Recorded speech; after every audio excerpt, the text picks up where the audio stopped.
time and they are not coming, they are not showing up. First of all, I'd like to give you a very key insight about having ideas and where you should take them. First of all, for example, for us, UCSAF, we are actually mandated to invest on our specific objectives.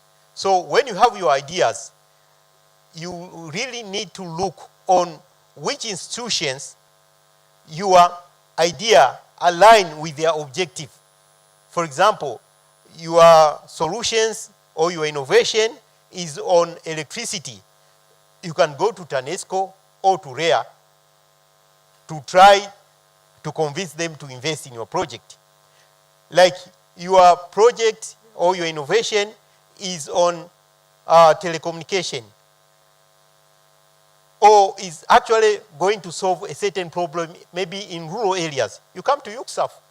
We look into it and see how we can work together to make sure that your project is actually taken to production. And other presenter also I think discussed that there are like only 43 areas remaining for the entire country to be covered. I also wanted to comment on that information. You know, we have telecoms engineer here. They can also agree with my statement. Covering the entire country is a big challenge.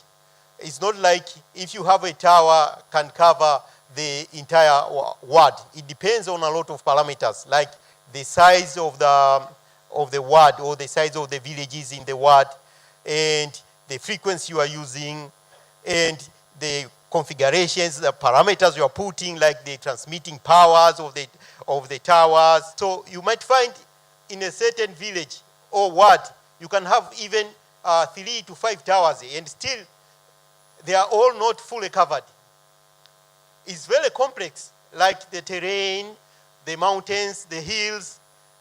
They are all imposing challenges whenever you are trying to plan the coverage of a telecom site. So it's not like if we say we have deployed maybe sites in 1 to 3 wards, it means like they are all fully 100% covered. There are gaps.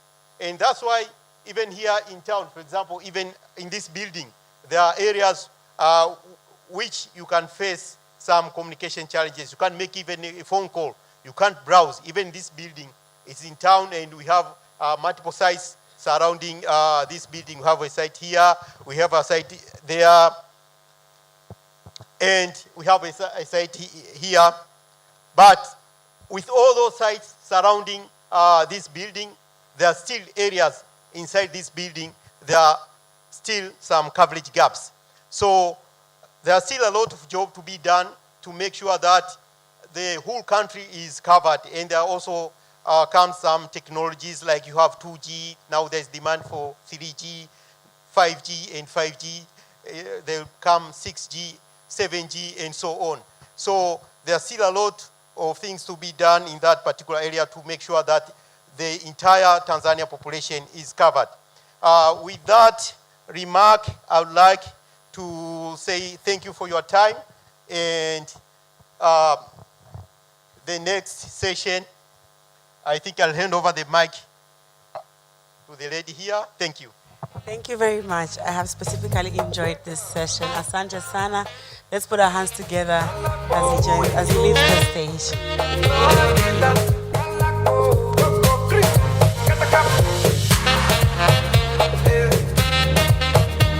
All right, so before we bring up the next panel, we are going to have a quick reset of the stage. So please, and I'll just, the Prime Minister is close, so they're going to be setting up according to the government protocol. But in the meantime, can we stretch? Can we all be on our feet?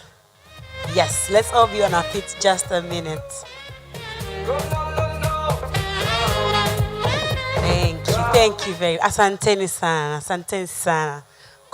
Let's all be on our feet for just 2-3 minutes. Naomba tusimame. Asanteni sana. Au nikiwa huku hamnioni. Asanteni sana. Thank you very much. Stretch to your right. Salimia rafiki yako kulia hivi. To your left. Shingo hivi namna hii. Oh, wonderful, wonderful, wonderful. Now, geuka nyuma.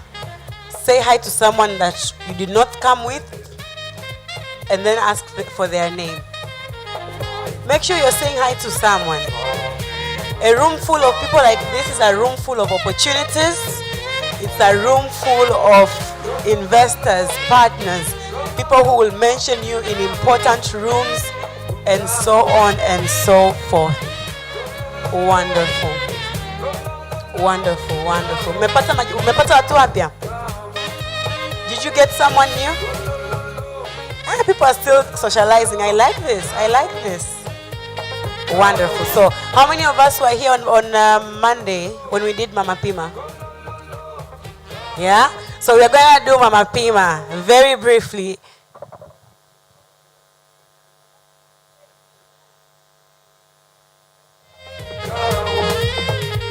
All right, sawa. So Mama Pima is an innovative chef. For those who are not here, Mama Pima can cook with absolutely anything. So what I say, you say in the same tone and more hype. So let's do this. Mama Pima. Anapika. Na mkono wa kulia. Mama Pima. Wait.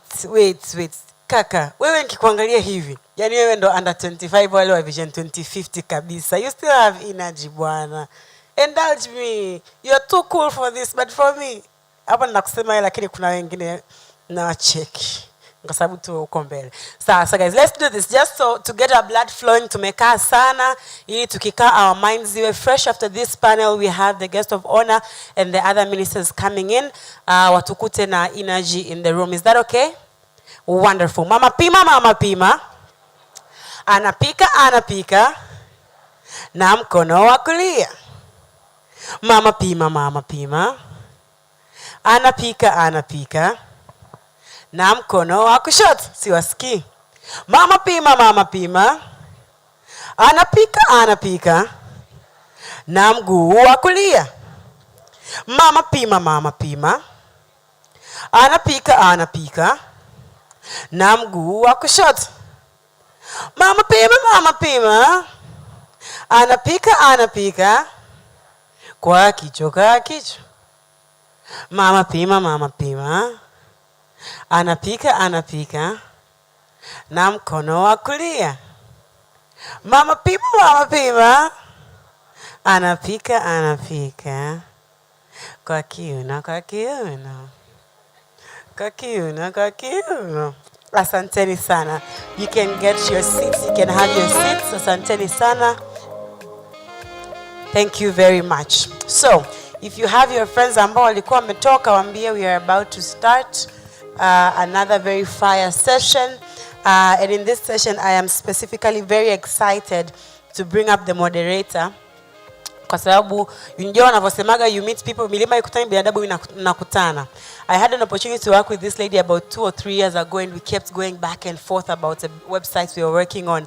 Tukabishana. Then later we became very, very good friends. And I'm really excited to meet her again here, and she's doing amazing. She's a technical project manager. Ni kichwa cha IT kimoja matata sana. Yani, I can write a book about her, but then wacha tu nisimalizie muda wenu. She's the technical project manager from Diamond Trust Bank. This is no other than Margarita Magenya au Mama Pima. Yes, amesema au Mama Pima. Let's put our hands together as she joins us on stage to moderate her panel. Karibu.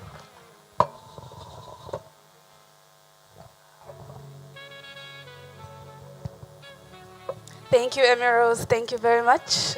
Nice to see you again, too. Hi, everyone. Hello, everyone. Guys, we have a tech talk. You know tech, like, we can't really afford a foggy audience. So, hello. You need another stretch? You need another stretch? Are you sure? Silence means yes. Do we need another stretch? Okay, that's better.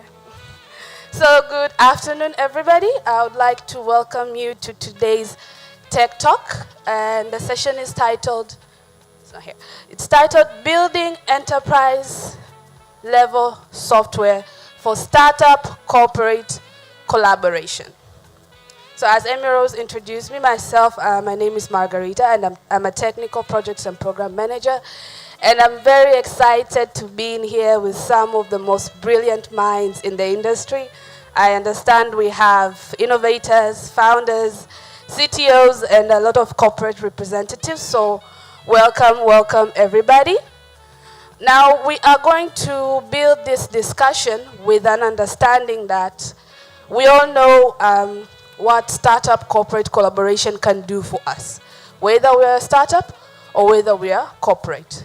So today the discussion is really aiming to unpack how can local startups build solutions that can scale effectively, earn trust, and integrate seamlessly into these corporate environments.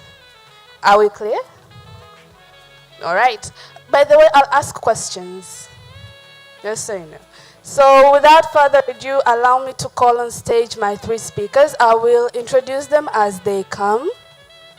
First off, we have a very passionate developer, a Google enthusiast.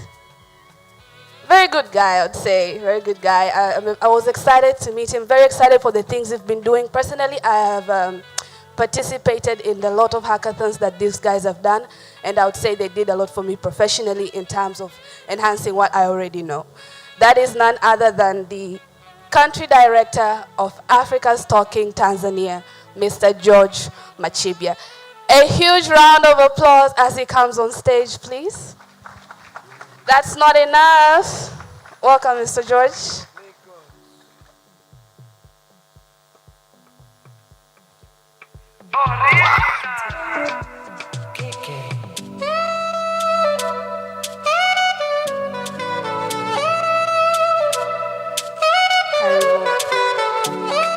Sir, how do we get on top of this?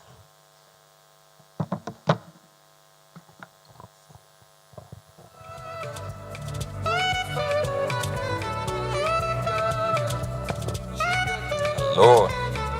Hi. Hey, how are you? I'm okay. So happy to see you. Same. Nice.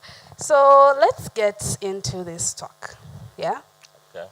It's about building enterprise-grade software to enhance this collaboration. What does enterprise-grade mean to you before we define anything else? What would you call that? This is an enterprise-grade software? It could be standards, could be an understanding, anything that comes to mind. Okay, so I will say an enterprise, it's a company that is building any solutions that has multiple users or can transact different kind of transaction. And currently it is in a stage whereby the user can be able to access, even can be million, can be able to access these services reliable with the security and enhance ease of use. So either it's a solution that can cut across Tanzania, or it's a solution that can cut across a region at a high speed. So people can be able to access this at a high speed without the latency of the platform be able to lag. Yes. Perfect. So for you, enterprise grade means a software that can cater to as many users as possible with as little downtime as possible. Perfect. I think that summarizes it very well. So a question I would have for you is, when we speak collaboration between two or more systems, that is startup and this corporate, we're basically talking APIs. And you deal with a lot of those, if it's not all that you do. Yeah, if you don't do anything, you just build APIs. So Over the years, what would you say are some of the best practices that the audience here needs to have in mind when it comes to building these APIs, versioning them, the security or the documentation, anything as in total, the best practices around API development that will enable us now to establish the collaboration that we're aiming to? Okay, so I think I'll answer it differently. As you can see right now, in the world, the technology is now growing very fast, and we really have to adapt. So even the developer or the software, I have to move very quick. And for Tanzania, we are a little bit behind compared even to some of our neighbors, let's say Kenya and Uganda. So talking about startup or developing an enterprise level, there are stages that we also not need to skip, and they are very, very essential for someone who can be able to build this enterprise. And this is tech community. So tech community is everything for enterprise software developer, as well as enterprise company, as well as startups. So because all of these, they originate from what we call a developer, because the startup must have a developer inside. So for a developer to be able to gain that skill, it always starts at the community level, because even most of the students, you find the curriculum are not favoring a student to be called a good developer.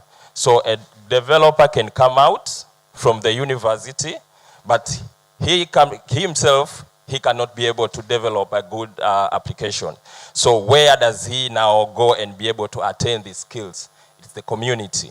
So now for the community, now for the Tanzania, it's now a little bit of a challenge. So we need now to think in a way whereby enterprise company, we really look forward for the enterprise company started to collaborate with the community. But right from the start, even this community, they need to have the right mindset. So this community will be able to have the idea of first empowering developer with their skills, not just only training, because most of our community are based on the training, but enhance them with the real hands-on code labs, with the real hands of hackathon. Someone need to know how to develop a thing. So when now this developer have been exposed to this kind of training, to this kind of hackathon, now it's now easy for the enterprise to chip in. So now let's say, talk an example, an NMB.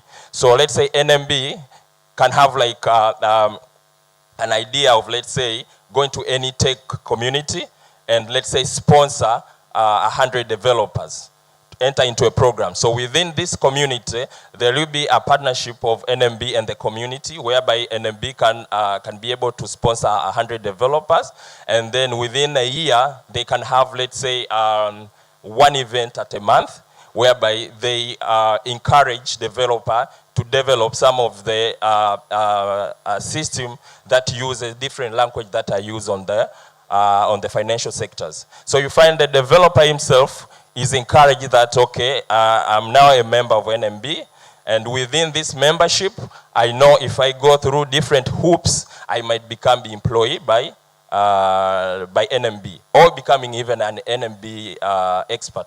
And that is how the people like Google, they did it very well. Right away, right now, even if you have an iOS, an Apple smartphone, you must have somewhere, somehow, YouTube inside, you must have Gmail, you must have a Google Map.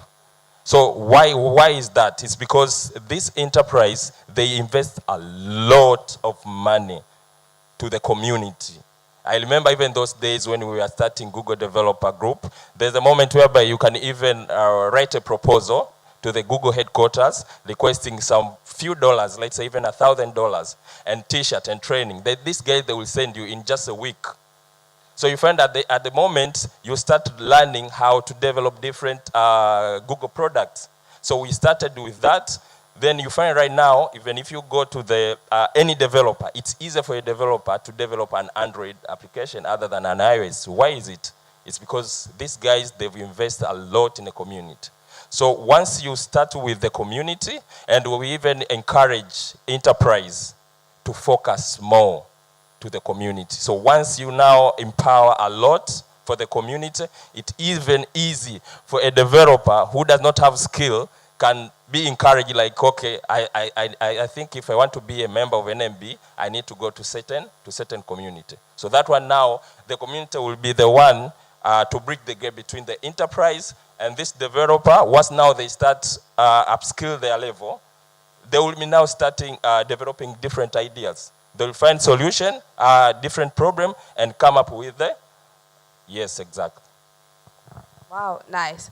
So you're of the opinion that rather than the technology being the heart of these integrations, it's rather the people behind the technology.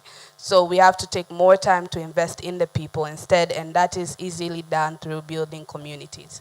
Perfect. I love that take. I love that take. With that said, I understand you're a big, big champion of the Google community, as you just said. Yeah. So which means you have interacted with thousands of developers, right? You have witnessed thousands of solutions being built. You've witnessed some rise to the top. You've witnessed some, like only ending at the pilot stage. You've witnessed a lot of it. So over the years, what would you say the startups that end mainly at the pilot stage have in common? Why do these solutions end here? Why do they fail to, rise to the next level based on what you've witnessed across? Okay, so I think that might be, we have developers who have different ideas, and then we have developers who are skilled, but they like ideas. And there's the part where now we have developers who have both of these, but they don't have the fund. So, so that is, okay, I will be iterating a lot of my ideas on the community, because that is where will be the hub of like everything to come together. So, like in Tanzania, it's very difficult for developer to access funding into different communities or organizations because there are a lot of hoops. Let's take up an example of Africa's Talking. Africa's Talking is an API company that works with the mobile network operator. You see, so we empower developer to be able to gain access to mobile network operator. So take an example, a developer has managed to find a solution on the farming. He can develop an USSD. So accessing a USSD itself, setting it up, having it integrated to the mobile network operator can cost up to around $4,000 for it to be completed. You get. So you find a developer who is a startup who has a very brilliant idea, but just getting started, it's already a hassle. And we've already, because as Africa's Talking, we are regulated by TCRA, so we are working hard, talking to TCRA, advising them to lowering these gaps. And as Africa's Talking, we tried our best to lower the gaps by being able to give them access to this kind of the service very, very easy. So you find people have ideas, people have good skills, but there's no place where now it's a center, a hub whereby people know that, okay, if I go there, there are a lot of institutional organizations that are ready. But this community, once now we establish this community, all the enterprise would be ready to chip in. So most of the issues that are facing developers is the funding. But the other way is now we come at a level whereby how can a developer develop an enterprise level? You get, because sometimes a developer can just go to ChatGPT, be able to clone those codes and call himself a developer. That's also a challenge. But if you have a proven project, it's very, very easy to scale because there are a lot of platforms, even Africa's Talking. We have a community platform whereby people can upload their applications. Then we are the one to publish those applications. When a client come or a corporate that does not have, let's say, a technical expertise inside, or it's an NGO, so we can just provide them with the access to the community application for them to gain access. So it's all about the community. So once we establish a well-established community that the government can put a big hand on it, enterprise can bring good support on it, like everything will be okay. And we will also encourage more startups to come.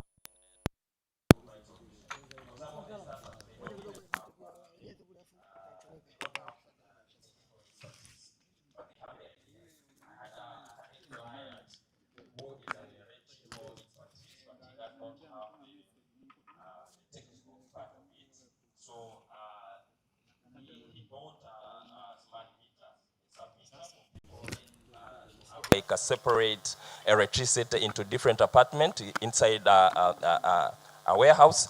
So the challenge is for them now to gain access to developer. And he did not know where to win. So he get this developer, and they were having very difficult to come up with a very strong solutions. Yes. Nice. So I got two things from that. The first challenge is the money. Yeah. Good thing we have an MB in the house. I'd love to hear what they have to say. And the second thing is would be a skill issue, the skill gaps, and you believe community is a good platform to kind of these people to meet, right, and see what they can do. Nice, nice, nice. I love that take.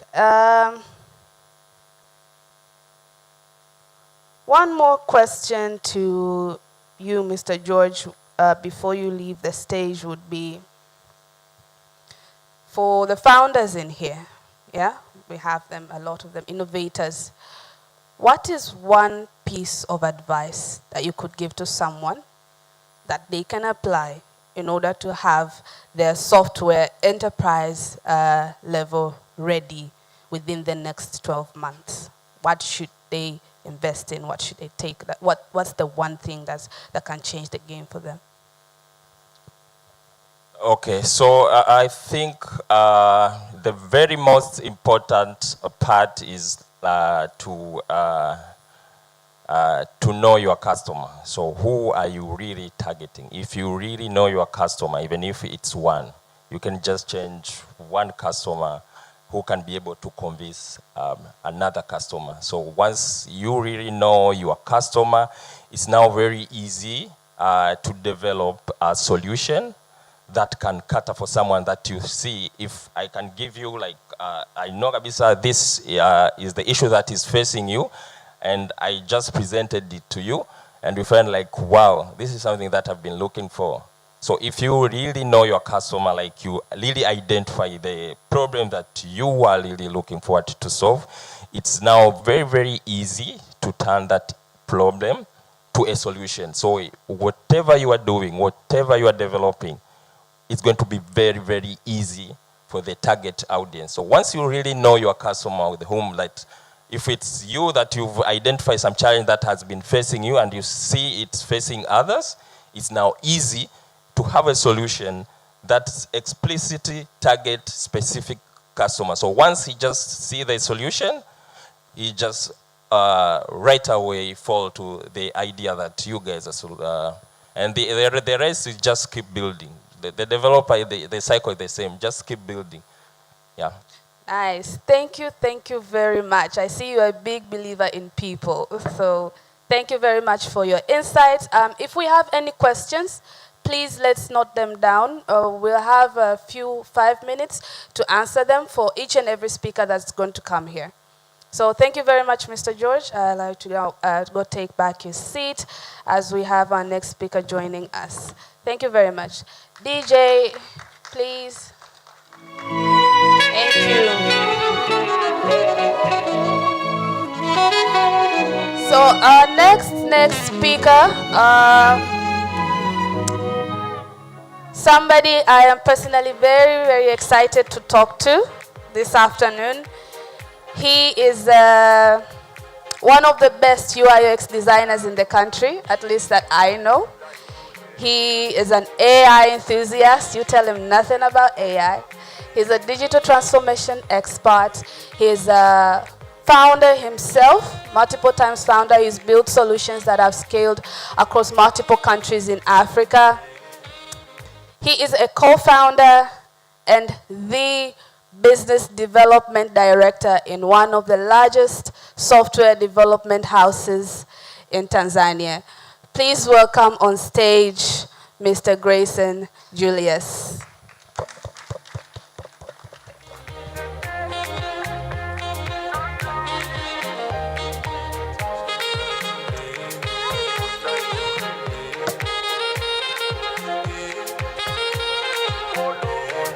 Said a lot.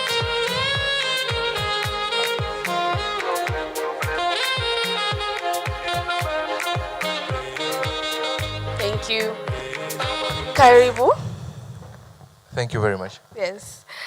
So let's get straight to the gist. Yeah. We are talking about how startups can build enterprise-grade softwares in order to seamlessly collaborate with corporate. Yeah, that's what we're talking about. And the common question is, before we dive deep into how we can build it, can we first define what enterprise grade is? It can be in terms of standards or whatever it is that comes to mind when you hear the term enterprise grade. Like, this is enterprise grade. Nice. Good afternoon, everyone. Good afternoon.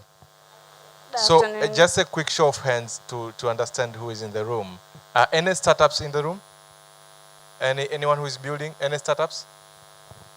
Okay. Sharp. So, Margareta, thank you. Very interesting question. I'll answer it in a very brief way. When you're talking about enterprise, it's not only about large system, but it's a system that won't afford 30 minutes downtime. A system that will be secure and robust enough to do millions of transactions in a minute.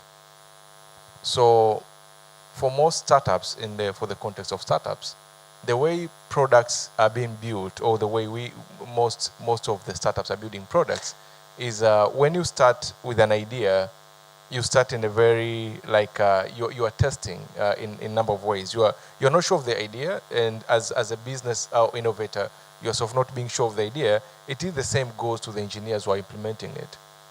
End of the day, it's difficult to scale because initially the frameworks and the technology stack that were picked to do the solutions were not thoughtful of, like, we are potentially going to integrate with someone. Or there's this. And as well, like, the pivots are coming in and going on along the way. A startup founder, they are learning, if you're non-technical, they are learning how to innovate and how to build a solution.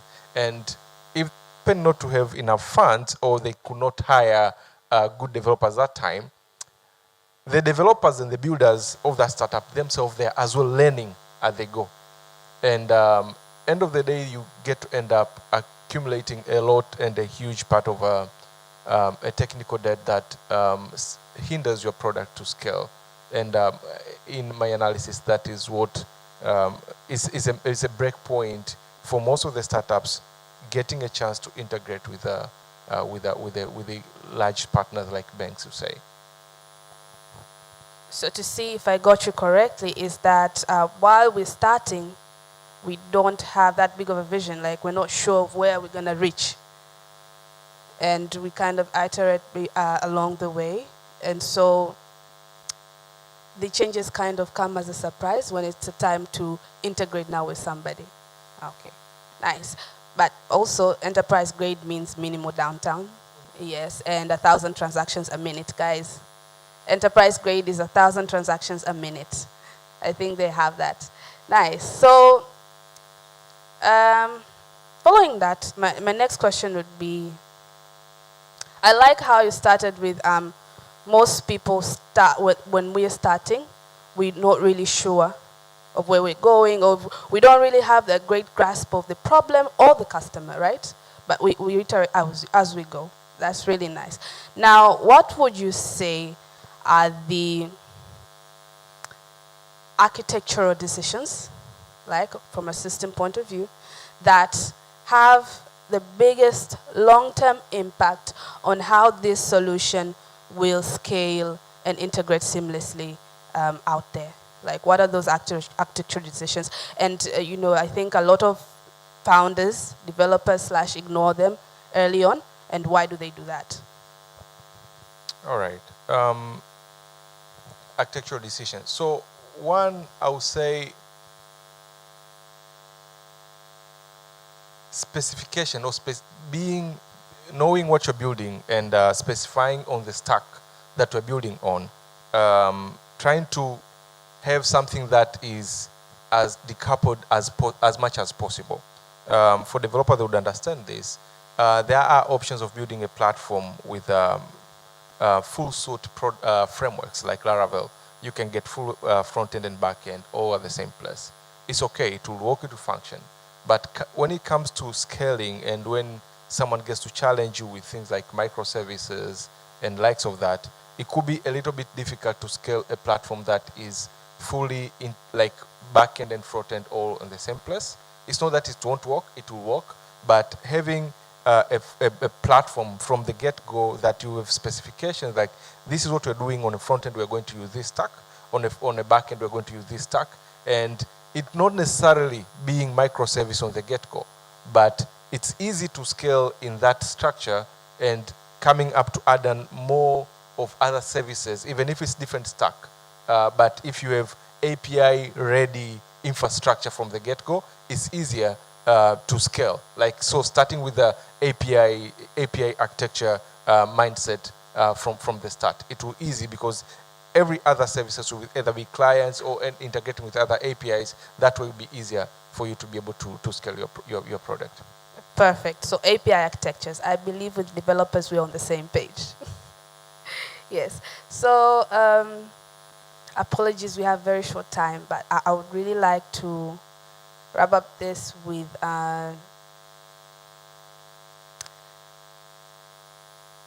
having built a lot of these enterprise-grade softwares. You've worked with a lot of corporations, NMB being one of them, so you have a lot of that. What do you think are the mindset shifts that startups need to adopt, whether it be in timelines, communications, or expectations, in order to be able to work or partner effectively with corporate? The biggest problem working with, I'm being careful here, my bosses are here. So the biggest problems in working with corporates and enterprise, sometimes it's not even on the engineering speed. It is on the internal cross-departmental communication. What people probably the startups who have not worked with large enterprises like banks, they would think the way you think, like you could access your backend developer and you can access your security guy easily. You can access your server guy easily. When you go to enterprise, those are about 3 departments. And each one has their own different head of department.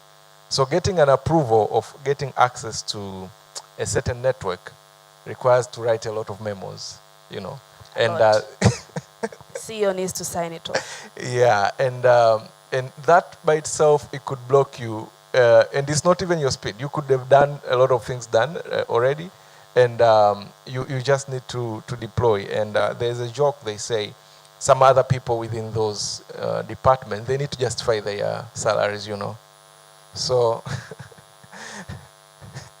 so you could easily do everything on security, but the security report needs to come with something, So that could be by itself a blocker. So those cross-departmental red tapes, sort of, and a bit of ego and you don't know this, being playing around. So I would advise being patient and being humble and trusting the process. And I would understand why, in the defense of our clients, I would understand why those gates are there. And ideally, it's for security purposes, is to make sure compliance is there, because they probably, with the banking financial area, they are the mostly highly regulated areas, and one mistake could cause a huge damage. So I understand the gates, but it's important for someone who is building with them to be able to understand, like, you just need to be patient enough to trust the process, and push when you can, but you need to understand that the red tapes are there sometimes for reasons. Thank you very much. So they should expect a lot of gates, and they should be patient while trying to cross them. Thank you very much for your insights, Grayson. Founder who's now working as a senior digital lab specialist at NMB Bank PLC, Mr. Paul Schiller. Karibu.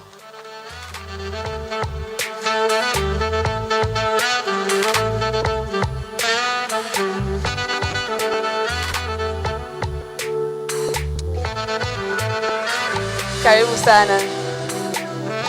Yes, I understand. Yeah. I understand muda umeenda, so we might as well code switch so that we are all on the same page, yeah? Okay. Karibu. But I will ask my questions in English because I have them here. You can go ahead. Yeah. So very few questions because of time. Mr. Paul, from a corporate perspective, yeah, what when you meet let's say a software or startup, what are the technical red flags that tell you immediately that this is not ready for integration or collaboration? That's a very good question. So I think I'll try to explain it quickly because of the time in two ways. So one, it's basically like my previous speaker said, Grayson, mostly around the product design or the solution design itself. You know, how ready it is in terms of like the integration, because like the other speakers mentioned, for us, we're not buying just a feature product. You know, it's more of like a bundled solution. It's not like we are, when you're selling to consumers, you can easily say like, you know, let's say I'm selling just one product. But for us, it's, this product has to go through certain multiple levels of approvals, and most likely, like Grayson mentioned, is different departments, and those departments have different needs and problems that they need to solve. So they would want to try and accommodate whatever they need to be solved around that particular product. So if you are coming to pitch or try to partner to a corporate, you have to think on organizational level. How is this solution or product going to address the needs of different stakeholders that possibly they are going to form part of your approval process until you get the product to the production stage. So that is number one. Number two, I also talk about organization itself. So the readiness is not only on in terms of on the technical, on the technology, but also in terms of the company that is trying to work or trying to partner with the large enterprise, the startup itself. So it's about your processes, because for us we are going to do a due diligence on the technology, but we're going to also do the due diligence on the company itself. So we have people that are going to do risk assessment of the solution. We have people that are going to do compliance, how compliant the product is. And for instance, some of the product, they need approval from the regulatory, let's say the Bank of Tanzania. We happen, actually this is good for the startup, we support the startups to get those type of approval. We have worked with one startup called Amala, help them to get to secure a license from the central bank. So we help you from that perspective, from the legal perspective. We can work to make the processes better, because all that is going to form part of what we call a partner-ready startup for the bank. Nice. So people should pay attention to not only their technology but their processes as well. Yes, definitely. Okay, nice. So another question would be, I think you've touched a bit on it, but maybe you can expand on that.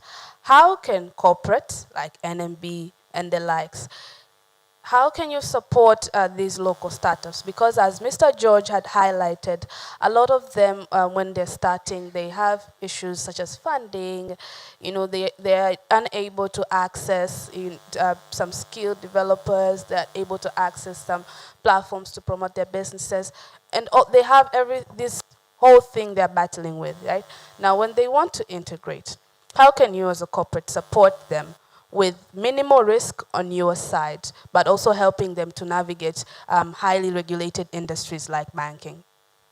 Okay, so for us, I think I'll speak for us because we have different partnership modalities that a startup could explore. So the first one is the most famous is the sandbox route, where we have a ready platform for anyone that is interested to come and test. So you can come, you can register. It's just you can just go to Google and type NMB Sandbox, and you can see it. And basically, if you have any solution around fintech space, we have over 500 open APIs that you can play around with, try to validate your solution or ideas, and see how it talks to the real system. So that is the first approach. So depending na how you want to integrate, you could start from the sandbox, or you could work with some of the partners that we work with.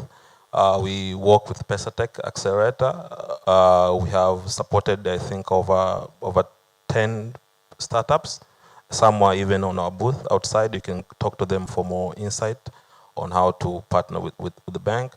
But also you can go a route of becoming a vendor or a partner, and you can do this through RFPs, or come direct to the bank, reach out to us directly, show your solution, and we can walk through. And for us we're trying to make this process better. So we walk you through in terms of like the legal support. For the startups, we work with TSA. If you are trying to partner with the bank and maybe you have legal requirement or registration requirement, TSA is there to support you. And why we do it with TSA, because it's a neutral partner for us that can make sure the agreement, the partnership between the bank and the startups are fair, and everybody is benefiting from that. Nice. Thank you very much. So for those who didn't know, I hope now they're aware. We can do the sandbox, or we can go with the community route, as Mr. George had highlighted, yeah? Find some of the communities that are in the spotlight and be there. So to wrap this up, I would love to give one chance, just for one question in the audience to conclude this. A question from anybody? There's a question here? Okay. One question?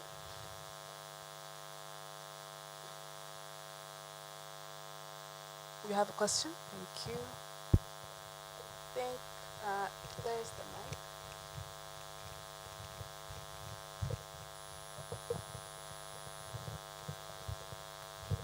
Hi. Hi. You said that you have open APIs, so do I have to send a request, or do I start immediately with going to that website you said? Or do I have to give my other documents like Braille and all? So it's easy for you to give us the sandbox approval or the environment access. Okay, thank you for the question. So maybe I can expand a little bit further on our Open APIs offering. So we have the sandbox. And the sandbox is like in 3 parts. So we have what we call the sandbox, which is open over the web. You can just go to Google search, or just type in NMB Sandbox, and that one is actually for testing. You have an idea, you have a product, you have a solution. You just want to test the logic. It will give you some sample responses, on API calls, help you structure how the flow of the product should be, and then once that is done, now you want to migrate actually now to production. So we have another staging environment. We call it the pre-production environment. Now that's what the documentation comes in. So we'll start working with you, as a company, as a startup, to take you through the process. So like I mentioned, we'll take you to compliance, vetting the solution. If you happen to need central bank approval, the BOT approval, we work with you to the BOT. We'll help you refine the documentation if is needed, you know, for you to get the license. And some of the solution can work as NMB partner solution. So we walk you through as well. And then once that stage is done, so the pre-production is connected now to our actual test environment within the bank. So once that is done, it's validated through all the committees, you know, the IT risk security assessment is done, and you have given a green light to go. It's now when we take you to the production stage, and you can go live with the bank. And we don't stop there. From the production, we help you again with the marketing. We help you, if your solution is targeting a specific segment of the customer, we help you introduce to those peoples. We can take you to some of, you know, these roadshow event, depending on the type and the solution that you are offering to the market. It answers your question. Thank you very much. Thank you for the good question. Thank you for your insightful opinion. With that being said, I would love to put this Tech Talk to an end. Yeah, I hope we all have something that we can use in our next plan or even the next sprint. So have a very, very good afternoon. Looking forward to the rest of the event. Thank you. Thank you.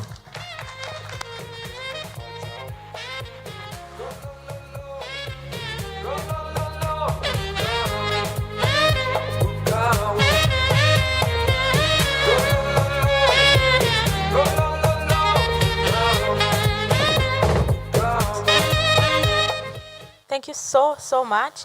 So before we go to the next session, ushers, ninaomba mnisaidie, Honorable Prime Minister is almost here, so we need to protocolly fill in viti vyote vya mbele. So if there is a space between you, please ushers nisaidie kusogeza watu wote huko nyuma, kukaa kujaza viti vyote vilivyoko mbele. DJ, you can give us a music for like 2 minutes while that is taking place.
This is where media is personal to me.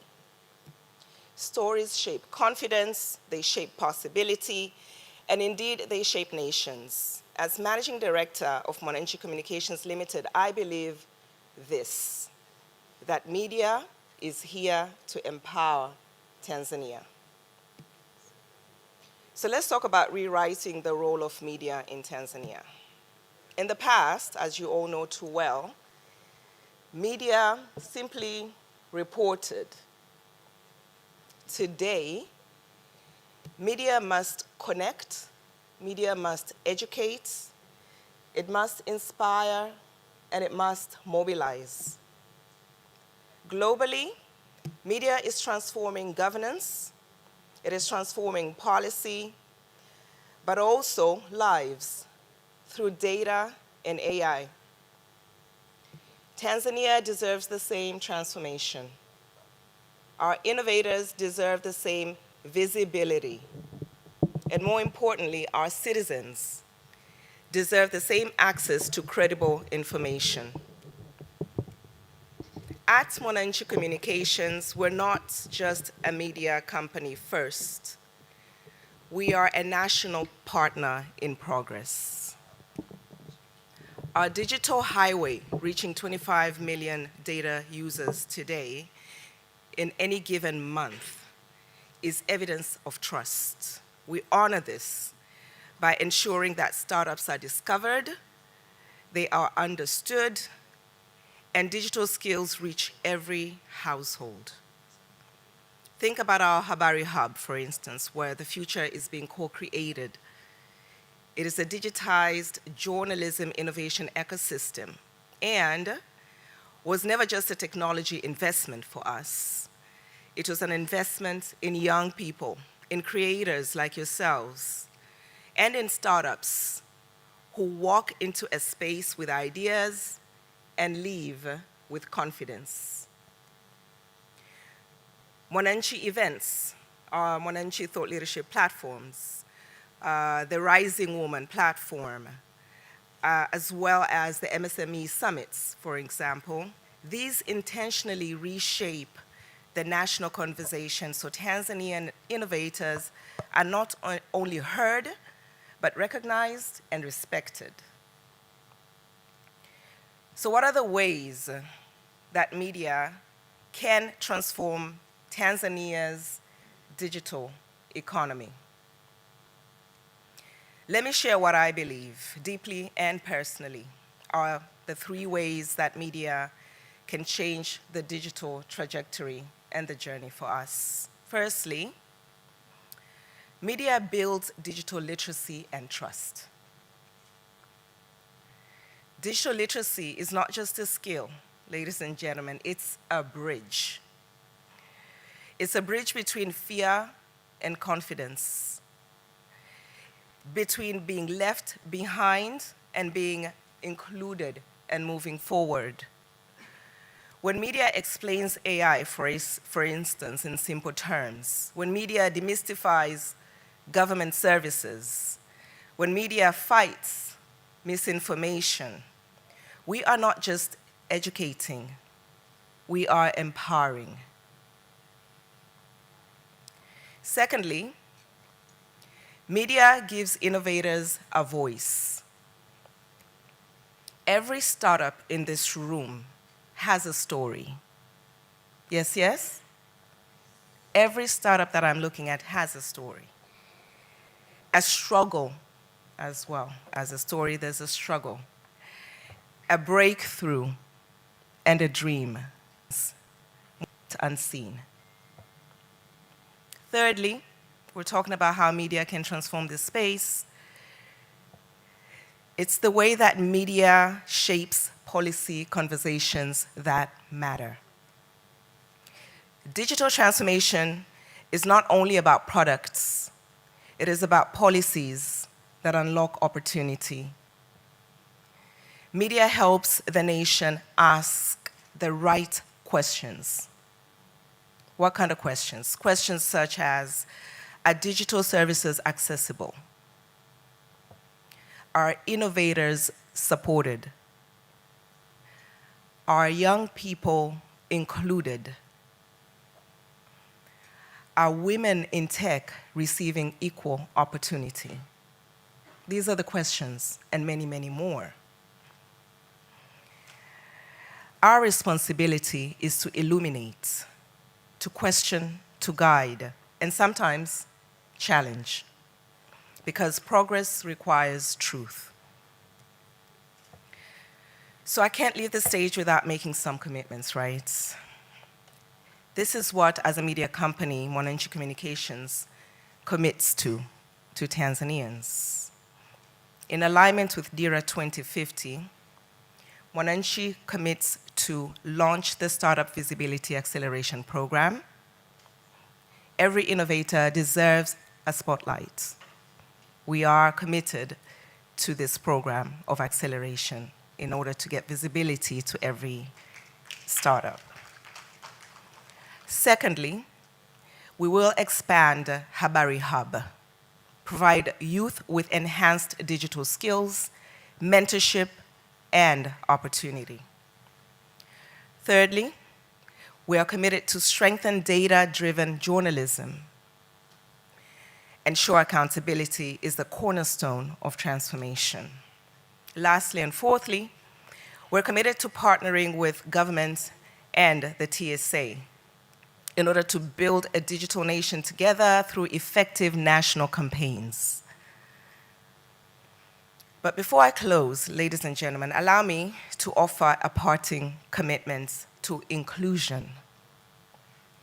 Every attendee of this week's Tanzania Startup Week 2025 will receive a month-long free access to Click. Some of you may have come across this, some may not have.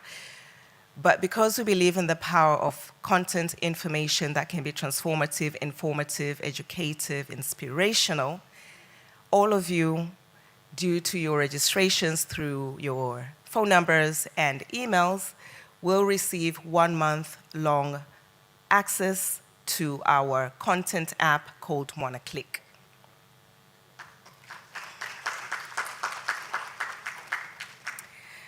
In closing, ladies and gentlemen, Tanzania will reach $1 trillion digital economy, not through technology, but because of the courage of our youth, the resilience of our entrepreneurs, and the collective belief that our story is worth telling. As Mwananchi Communications Limited, we promise to be a partner in transformation, a platform for innovators, a champion for inclusion, and a storyteller for the Tanzania we are building together. We are here to shape it with you, for you, and because of you. Asanteni sana.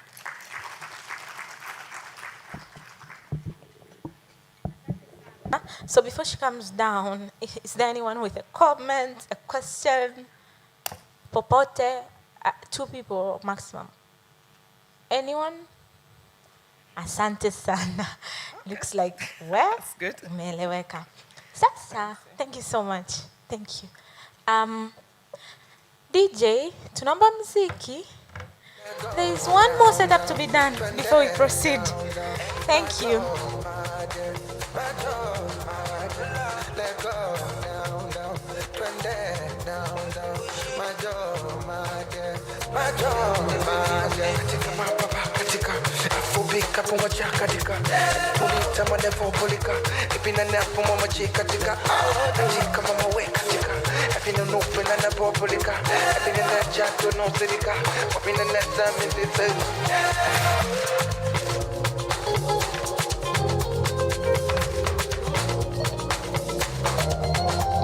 Kucheza rumba, majoka kuruka, na kuyumba yumba.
out of mic.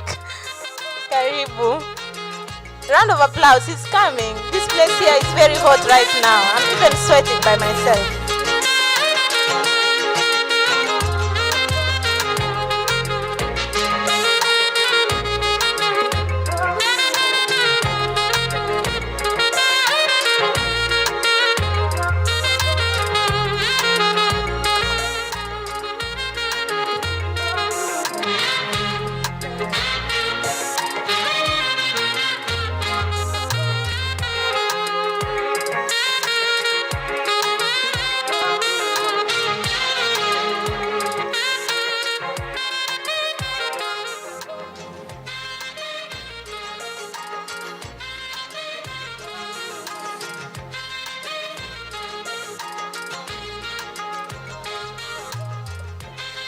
So while he's setting up his presentation, which is almost done, when our guest of honors are here, tunaomba sana asitoke mtu wala kuingia mtu ndani. So if you're outside and unanisikia, karibu ndani now. If you are uko ndani and you want to use something outside, just get it and come back in a few minutes.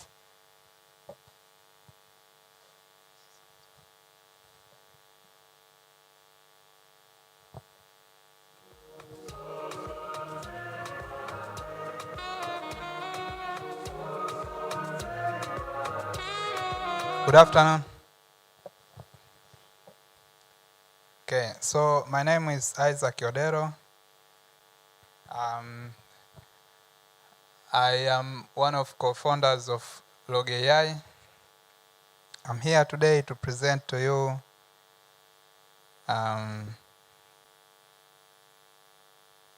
how to build scalable and intelligent system for startups. Okay, so this topic was supposed to be very technical, but I was told that here the demography is mixed. So I will try my best to explain to you in a way that everyone can understand. And from my understanding is that shortly mgeni rasmi atakuwa hapa. So I will try my best to be very brief and go very fast. So to build scalable and intelligent system, I will try to use one of the problem in machine learning or AI. When you try to learn AI or machine learning, there is this one problem that have been used. And the problem is housing problem. So assume here in Dar es Salaam, you have a company. So the company is an investment company that wants to invest in real estate.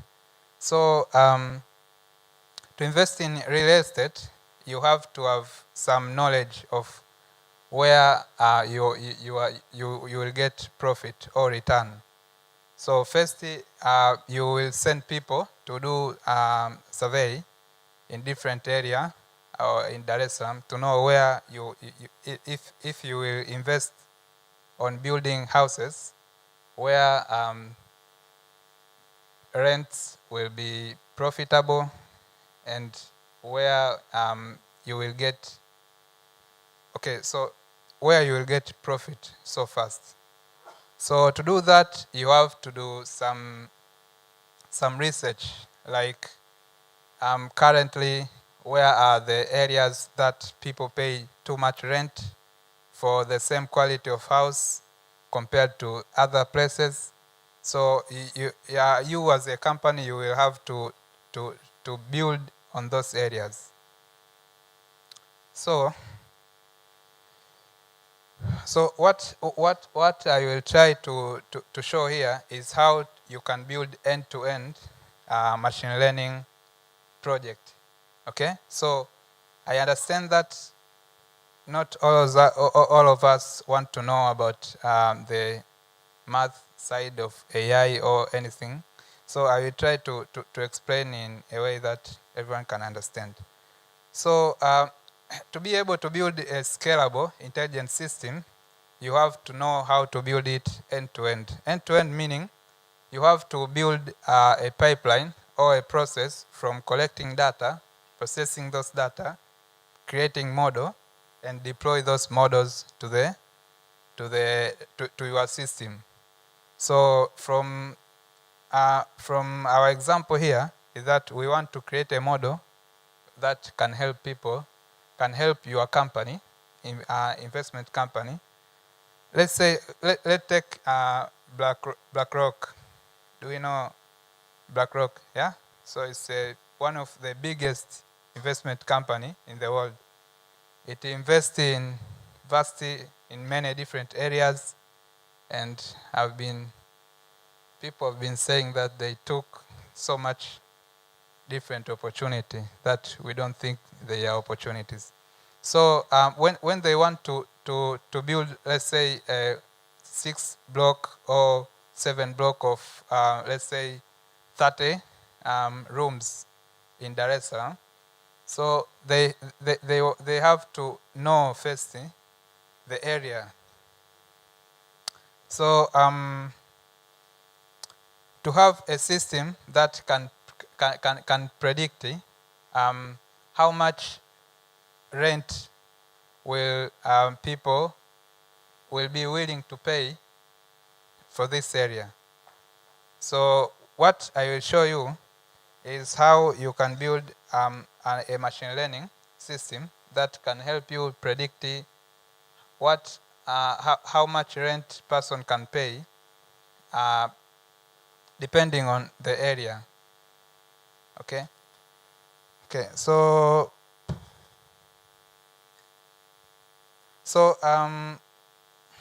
I will show you the process. I hope you can see there.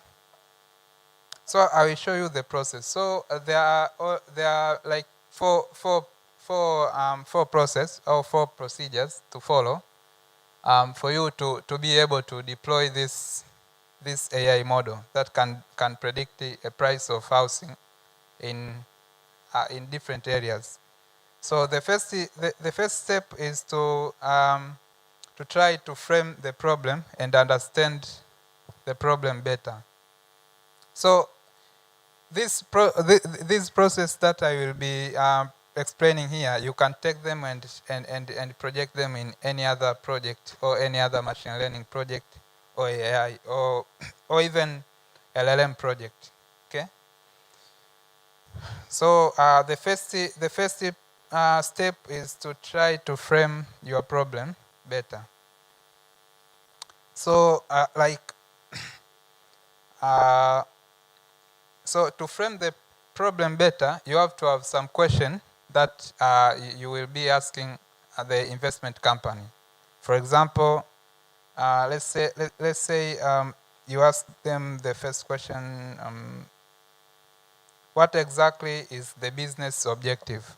So the first step in any AI project or machine learning project is to understand business objective or business process of the company. So okay, so after understanding the business process of the company, you have to be able to also to know if there is any current solution. What is the current solution that is being they have been using? Okay, so like currently, let's assume that currently they have a team. That team go and do some research and then apply statistic there, and they get their answers for, like, let's say in Dar es Salaam, when you invest in real estate in Kinondoni, you can be more profitable than if you invest in let's say Ilala. Okay, so but the problem now, this team, let's say they take too much resource and too much time, and sometimes they can be even off the margin by 20% or 10%. Okay, so to build the machine learning project here is very crucial and important. So after asking those two questions, like the business process and understanding the current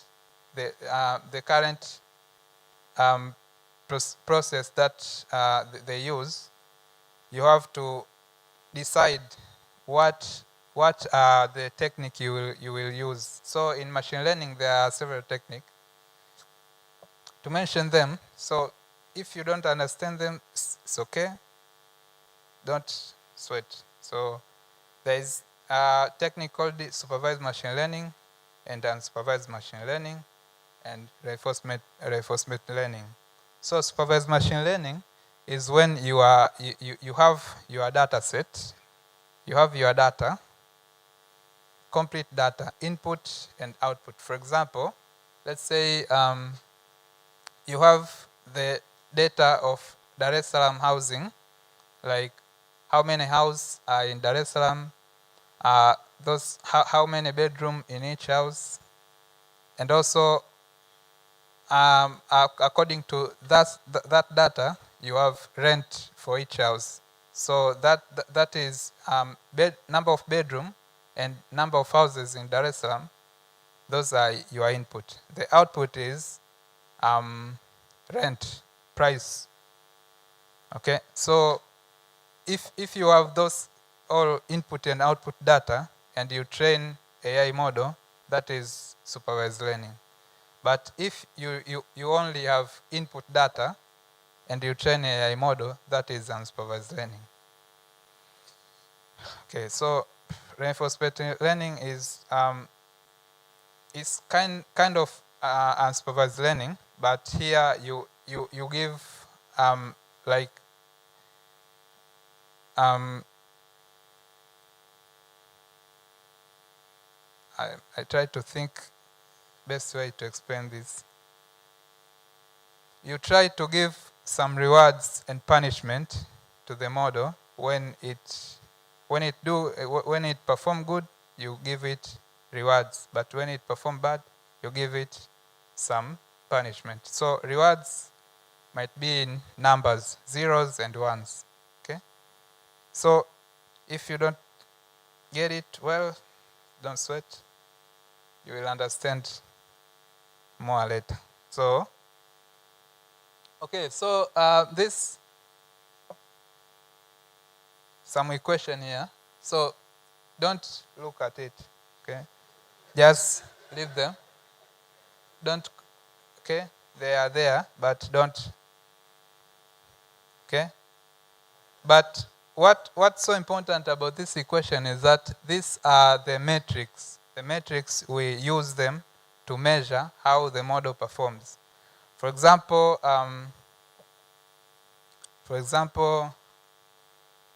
so let's take this as error.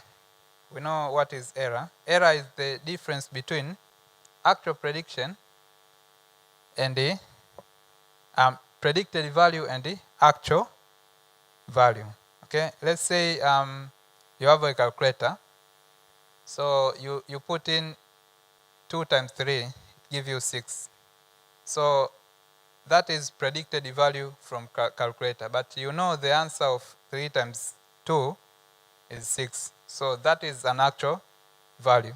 So the answer that calculator gives you, that is, you can say as a predicted value. Okay? So the difference between the predicted and the actual value, that is an error. So those equations that I told you to leave them alone, they use to measure if your model perform well or not. So don't consider them in your mind. So I have some things here. Okay. This to intimidate you, so you can assume I'm very bright, but they are nothing. So don't worry. So the next step that you will take, you have to get better understanding of your data set. So to understand well your data set, so here you will say you will have to do some data analysis. So the next process after understanding the business process, business perspective or business objective of your problem you want to solve, you have to do business data analysis. So to do this data analysis, there are some tools you will have to use. So if you are not a tech guy, let's say I will advise you to find tech people, because you can't do it yourself. Or just do vibe coding. Okay? So take your data, do vibe code.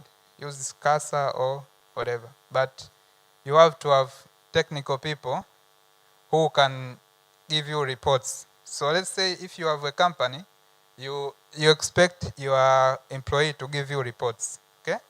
So the reports, you want your report to be reflect the actual events or actual things that are happening. So to get those data from actual events, you have to do data analysis. So data analysis is the process where you take your data set and then you try to get you try to understand what they communicate. Okay? So here, so in data analysis, one of the simplest technique we use, we try to visualize those data by drawing these graphs. Okay? So when you see this graph, you can get some insight from them. One example of insight I can draw from here. Let's take a look of this this graph here. So this one graph, you can see from your right hand side, it very skewed. It is longer than from left hand side. So this means that your data is not well formed, because there are numbers that are very small and there are numbers that are very big. So in preparing models in machine learning, that is not good. You have to normalize or to standardize all numbers to be in a certain range, that is from 0 to 1 or -1 to 1. Okay, so the point here is you have to do data analysis, and one of a good way to do data analysis is to visualize your data. Okay, using graphs. So here graph, again graph. So magraph ya kutosha. So also you can visualize those. Each dot here represents a house. Okay. So you can visualize your data and see. So for example here, you can see this vertical side represents price of the house, rent price. So the red one, you can see the red one is very high, and these are in USD. So too much. Too much for us Tanzanian. You can't rate the house. And okay, so you can see the highest rating price is in the Bay Area. So you can see on the side, like Masaki, Posta. We all know you can't rent Masaki Posta. Okay? Labda uwe mtalii. au hujui. But if we ni mzoefu, like you know Tanzania, you can't rent Masaki like Posta. You come on, Posta. So those red Posta, Masaki. So blue there. Blue area is where we most of us live. You can see even this is it's too big. Can't afford that. Shit. Okay, so you can put it in a map to see. So if you are an investment company, you just get your answers from here. Like where can I build what kind of house? For example, in a Bay Area, you can't build those simple masters like master, and you can't. You have to build in a certain standard, so that certain standard of people can come and rent. And when they come, you see the amount is payable. It's good. But in some area, ndani ndani huko, ndichi, you have to build just normal houses, okay? Normal houses, and you put like rent is 150K. Yeah.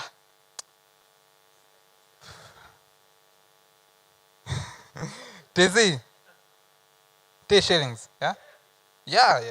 75K. Yeah. But if, let's say from Kigamboni there, you can't get 75K T shillings house. You start with 150 to 150K, 200, 250K. Okay, so that is the one of important of doing data visualization. So data visualization is a process inside data analysis. So you have to do it. Okay, so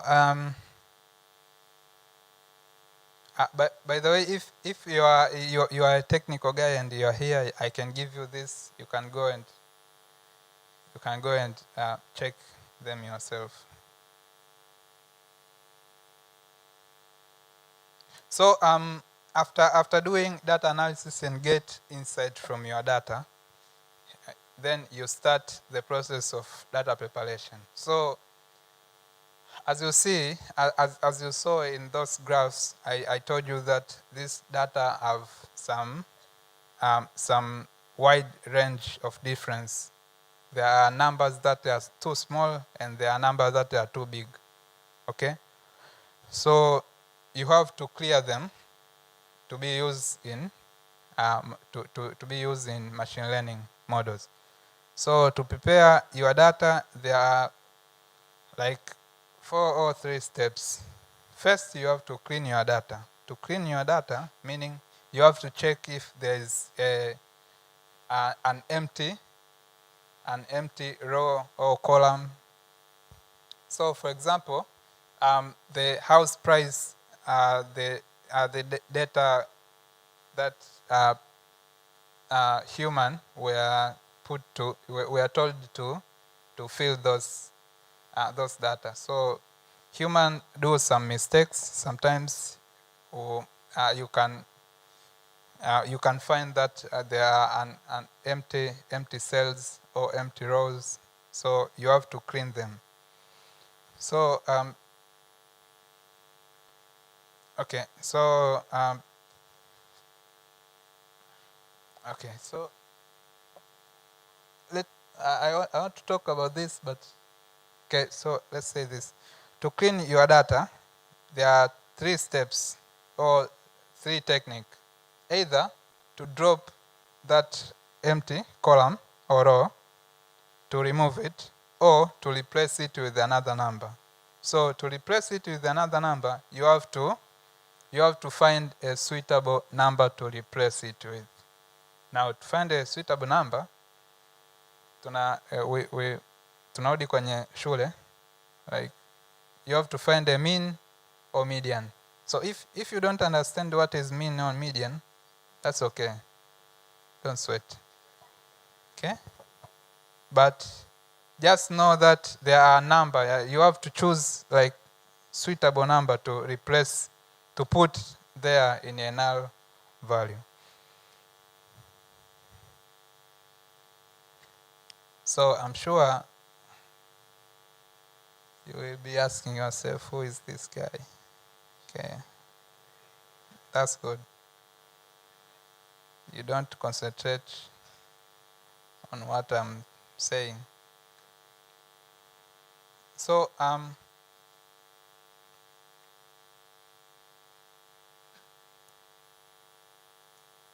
okay, so after after solving the empty row issue, so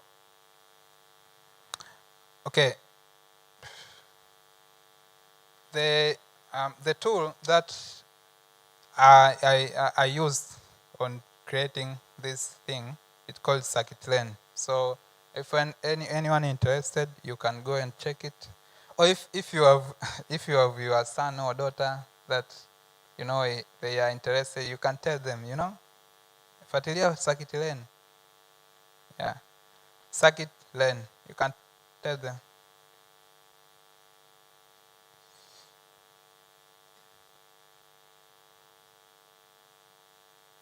Okay, so also there is another problem in our data set. There are some data that are in text format. So machine learning or AI cannot work with text. So you have to convert those data into numbers.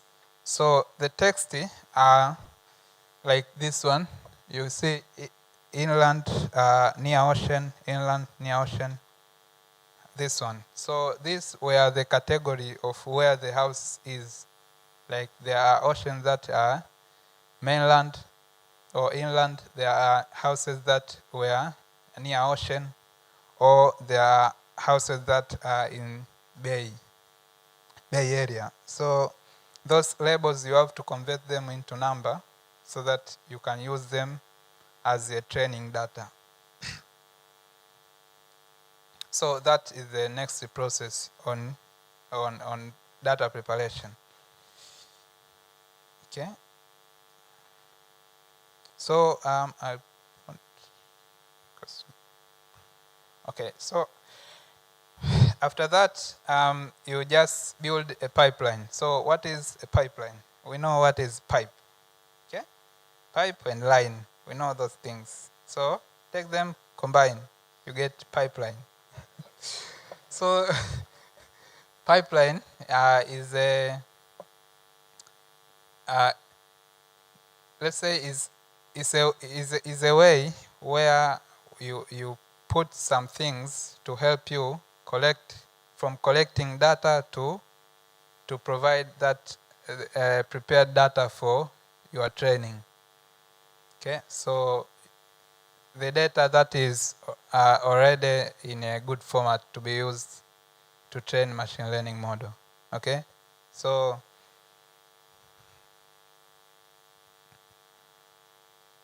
yeah, that is pipeline. So this transformation pipeline is the same thing. So you create a pipeline that you can enter data from this side, okay, and prepared data comes from this side. So after that, you go to the next step of training your model. Okay, after training your model, you have to do some evaluation and fine-tuning.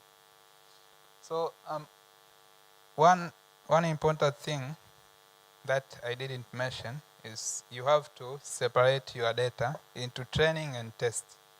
So you have to take some chunk of data for training purpose, and then you have to leave some chunk of data for testing purpose. So this testing data set, you don't touch them until you have created your model so that you don't mess up with testing data. Okay, so to wind up, I want to tell you about this tool here that I've been using. So, by the way, we have created this tool. It's called Delta. So, we both here know about ChatGPT. Yeah. So ChatGPT, Grok, and DeepSeek, and those stuff. So those stuff, all of them are AI chatbots. So the difference is that Delta, this one is called Delta. I can use I can use it offline. So let me show you here. So this is Terminal. Older people might know this. Gen Z, I don't think so. So older people like me know this, that before operating system, people were using Terminal and CMD to communicate with computer. So, but Terminal is still there in your computer. So when you come to, after installing Delta, when you come to Terminal, you can start it and then it open your browser. So there are open source models that are present online. You can download them and use them. But to use them, you have to have a platform. Okay, so Delta is a platform that you can use open source models to communicate with them. What is so important about Delta? The last presenter said about Mwananchi want to connect, something like that, connect and do other stuff. So Delta also connect people because you can use it without internet. Without internet access, you can get access to these open source models and just ask your questions. So what important is that it is very secure because all the chat remain on your laptop. Nothing go to cloud. Okay? So everything that you ask, even those questions, you know, we have some questions that we don't want other people to know. Everyone have them, like how how to cheat. Sometimes people ask those questions. How can I cheat without be caught? Not me. People ask. Just people. Just human. It's just who we are. People ask how to do some stuff, you know. So you can switch from different models here, and then you can all of your chat are remaining on your laptop. As you can see, all my chat are here. I've been asking some questions here that you know, my private questions, my own. Yeah. So for now, Delta is you can use it, but you have to communicate with us to get you through the installation because it's not like a mobile app or whatever. You can use it only in your laptop. So you have to communicate with us. We will get you through the installation and so forth. So, any question?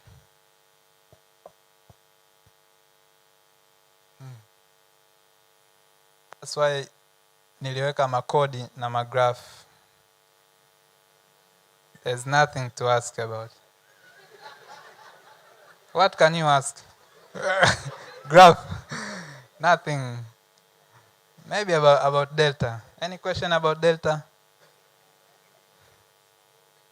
I know, you know, it's normal for a human to, when someone talk in half an hour, 30 minutes, 20 minutes, you can only remember things you say in the beginning and at the end. That's normal. So it's not like you are sick or what. It's normal. It's just our brain. So don't sweat. Take it easy. Any question about Delta? Welcome.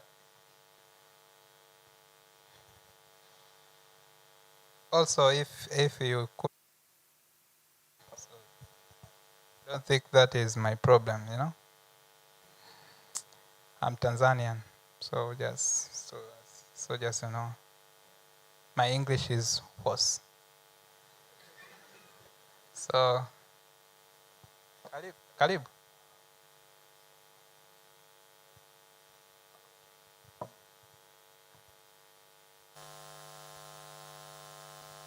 Hello. Okay. So my name is Eric John. I'm the founder of Sky AI, and it's very interesting what you're doing, and I would like to know more about what kind of model you're using for the offline chat functionality. Personally, I have experience with Gamma, and I just wanted to know. Also, are you leveraging vector stores and retrieval augmented generation, or are you using something else? Okay, so when I'm telling okay, so we don't do RAG. Okay, so all of these are open source models. We are not training any model. I'm not claiming that we trained any model. So all of these are open source models. And it's not just one model. So let me show you this. There are like 75 models here that you can use. So when you come here, you can see this. These are all the models that you can download and use. And the good thing is that you download them here. Okay. Thank you so much. Thank you. Nafurahi kwamba kidogo mmecheka, mmerelax. If anyone has any input or any question in regards to AI and all that, Log AI is around. And I think you have a booth outside, right? You have a booth outside? No. Okay, so you could meet them. Wamevaa vitu vimeandikwa Log AI. I saw his team around. Thank you. A round of applause for him. He made us laugh and we learned a lot of things today.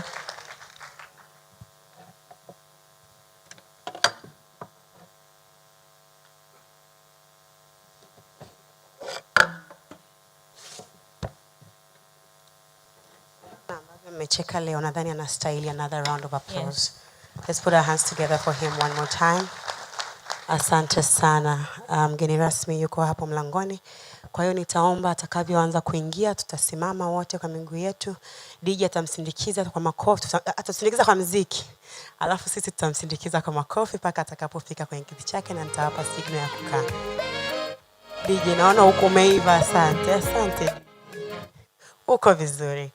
All right. I think the next few minutes nadhani tunataka tukasimama tu. Mama nitawa signal akianza kuingia.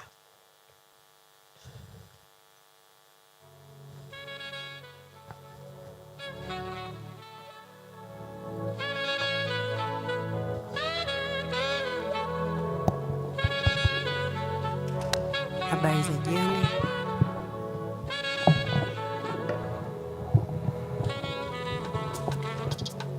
Mic test 1 2. Wonderful.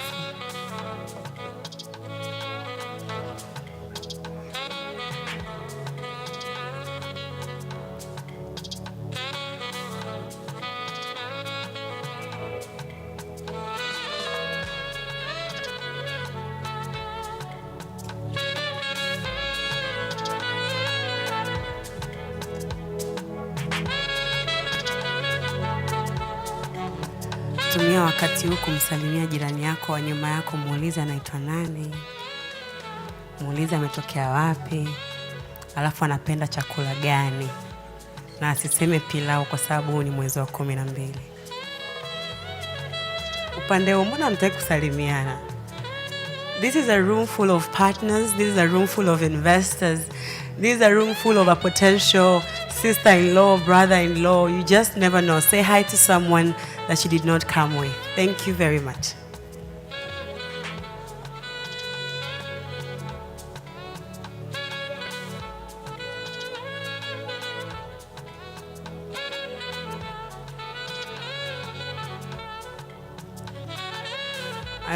Umepata mtu anayependa makande hapa? Hamna mtu anapenda makande?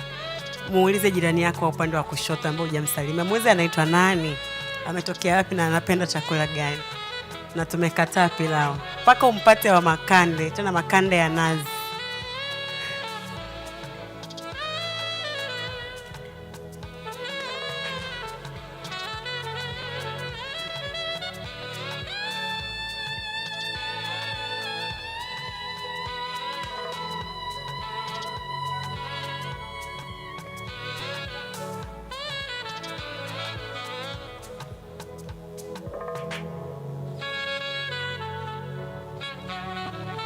Umempata wa makande? Hajapatikana? Yupo? Nisalimie ndugu. Future yako inang'aa sana. Alright. Yoyote anayependa ndizi matoke, ndizi Bukoba? Hamna. Nyie sasa ndo nyie. Hamna hiyo. Sasa. Kwa MC, kwa moderator, tunatamani kufahamu wewe unapenda ugali dagaa au ugali nyama? Ujaanza Mike? Loshoro. Shaikula loshoro? Nimewahi kula maziwa na vitu fulani. Unaijua? Naijua. Mimi ni Masai, sio Meru. Loshoro. Because nyama is expensive these days, so we go for something else as Masais, you know? Loshoro is very healthy after all. Yeah, actually, mtindi nini? Wonderful. Watu wametoka kula grapes, so angalau to relax akili zetu na vyakula tunavyovipenda. I think that's not a very bad move.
Karibu Mheshimiwa sana Waziri Mkuu wa Jamhuri ya Muungano wa Tanzania. Karibu sana.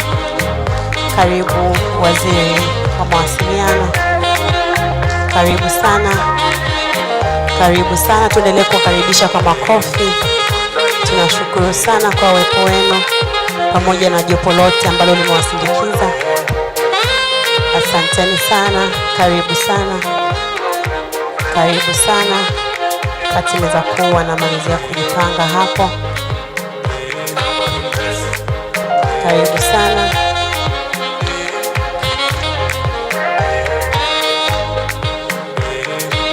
Sawa. Mheshimiwa mgeni rasmi. Asante DJ. Mheshimiwa mgeni rasmi, nikukaribishe kukaa. Karibu sana. Meza kuu, karibuni sana. Asante sana. Karibuni tukae.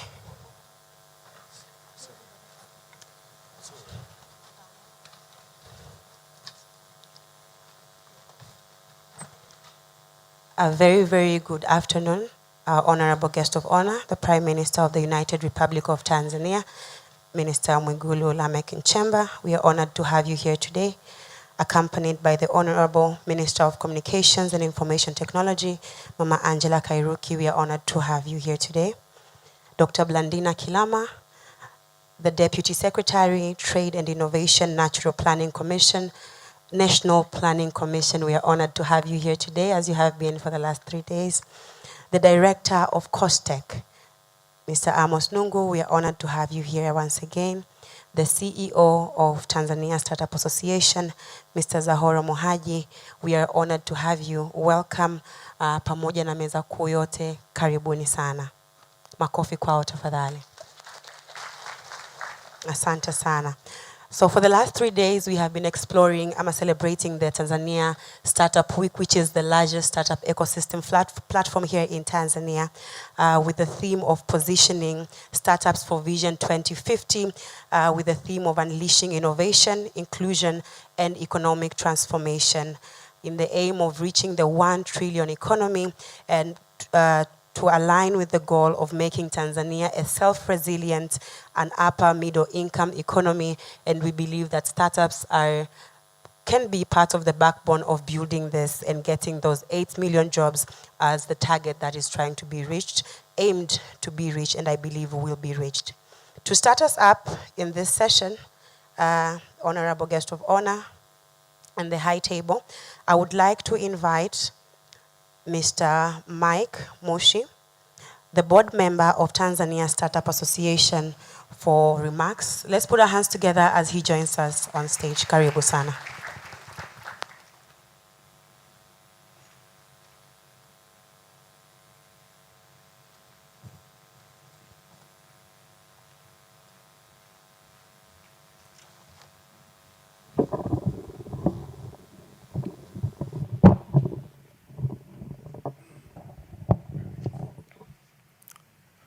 Honorable Prime Minister, Honorable Minister, distinguished guests, on behalf of the Tanzania Startup Association, let me begin by thanking the government for its continued support and its openness to work with us on concrete reforms for startups and innovative small and medium enterprises. Over the last 5 years, we have worked side by side with ministries, regulators, and National Planning Commission on an ambitious portfolio of reforms that are already in motion. What we are asking of now is simple: to fast track and to complete the key measures that will make Tanzania a truly competitive home for founders, investors, and innovators. Briefly, the issues we would like to highlight by the specific names are as follows. 1, the National Startup Policy and the National Startup Act. The completion of the drafting of the National Startup Policy and the advancement of the policy to the formal approval stages, followed by the development of its associates, legal instruments, and which then will make Tanzania a clear, which will have an operational definition of a startup, a unified framework for incentives and programs, and a permanent national startup council to anchor the public-private coordination. And this is an area that we have had progress. We understand that policy is processes, and we have done the processes for the last 5 years. What we are asking of now is to fast-track the process and we can complete it. In 2023, we had a session with the Honorable President Samia Suluhu Hassan between Tanzania Startup Association and its management, and he had approved the formation of this national startup policy. And in 2023, to show that he's serious with this thing, he took startups in a trip to South Korea as his part of his delegation. And by 2025, startup was an agenda on the National Vision 2050, but also an agenda on CCM's party manifesto as a key anchor agenda. So we have done the processes of making a national policy to kickstart the processes. So item number 2 is a National Private Equity and Venture Capital Fund. This is the Tanzania Venture Capital Fund. This is the government confirmation of the participation in the fund with an anchor commitment of $50 million alongside existing investors who have already signaled commitment of more than $50 million.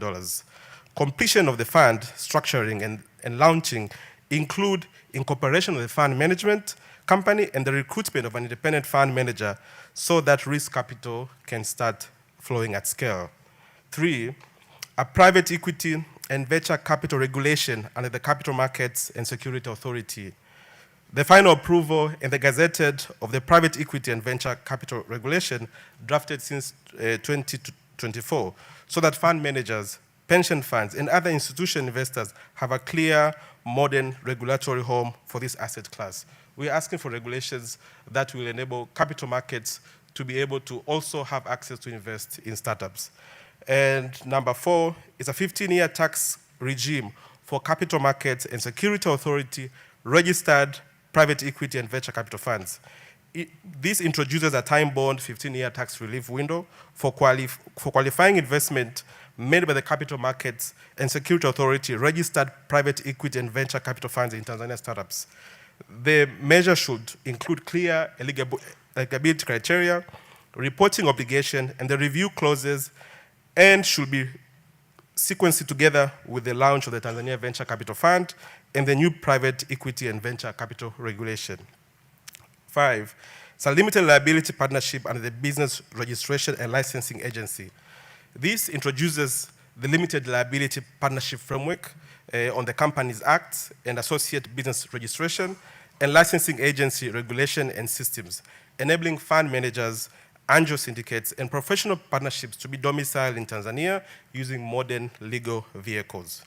Number 6 is the merger and acquisition notification threshold under the Fair Competition Commission, which means reviewing of merger and acquisition notification threshold and tests under the Fair Competition Commission by increasing the threshold to $10 million and shifting the base of assessment and combine global asset value to the size of the specific transaction occurring in Tanzania.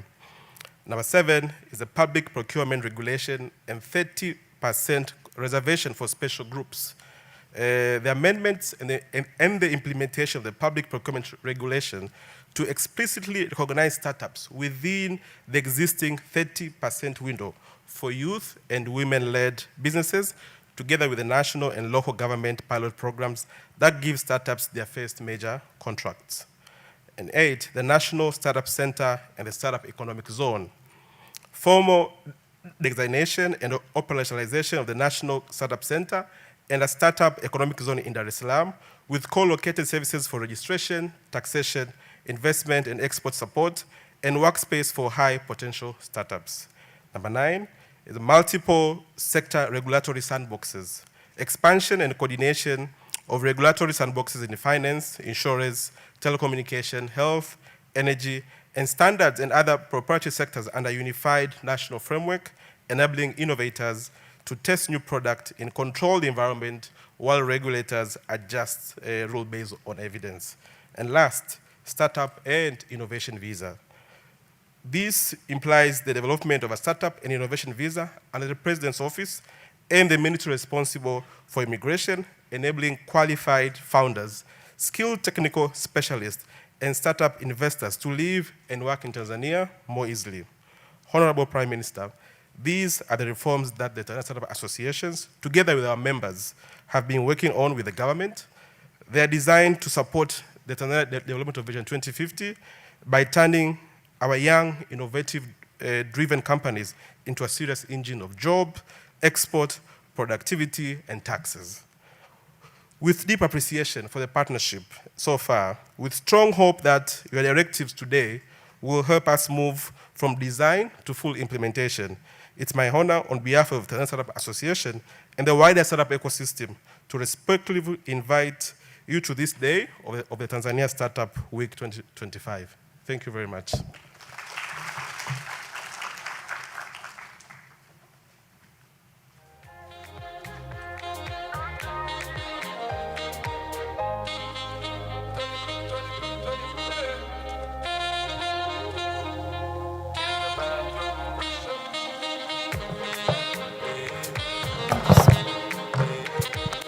Thank you so much for that. Honorable Prime Minister, Dr. Mwigulu Lameck Nchemba, Honorable Minister of Communication and Information Technology, Ms. Angela Kairuki, Dr. Blandina Kilama, Deputy Secretary, Trade and Innovation, National Planning Commission, Dr. Amos Nungu, Director General, Tanzania Commission of Science Technology, COSTECH, Mr. Zahoro Muhaji, CEO, Tanzania Startup Association. I would like to currently bring the next session.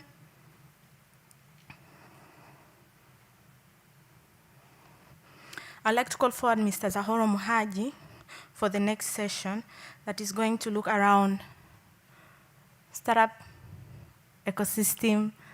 Karibu.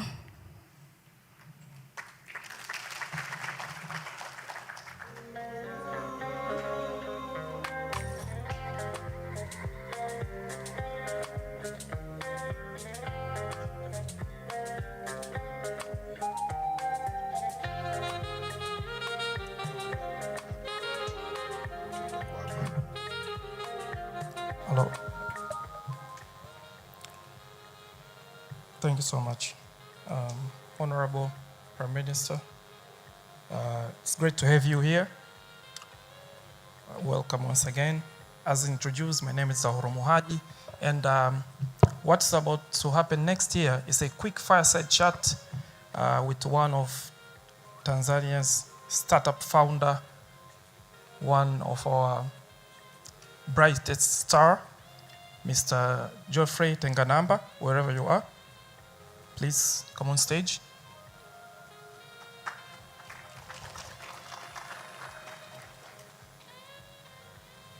Here they are. But, dear guest, I spoke English to prove that I understand and I can speak English fluently. This session will go in Swahili. I'm sorry. And okay, my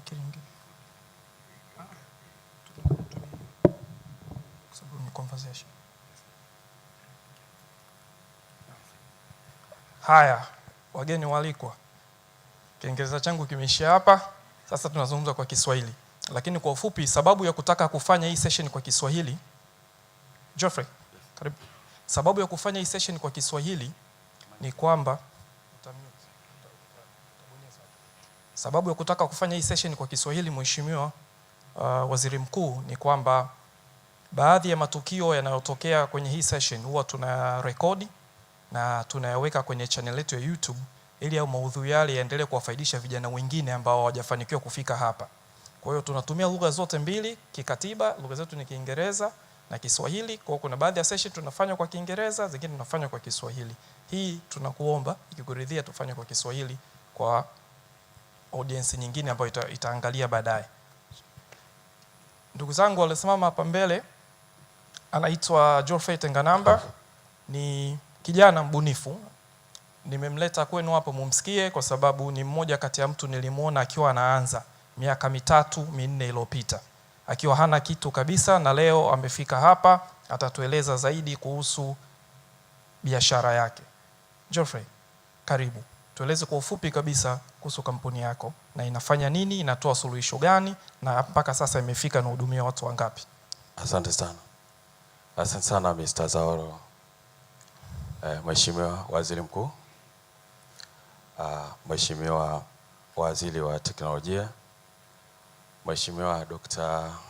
Nungu ambaye pia ni mlezi wangu, Dr. Blandina, na wengine wote, itifaki kuzingatiwa. Kwa majina naitwa Geoffrey Tinganamba, ni mkurugenzi wa Mazao Hub Agri Climate Limited. Ni kampuni ya teknolojia ya kilimo ambayo tumetengeneza mfumo jumuishi wa kilimo.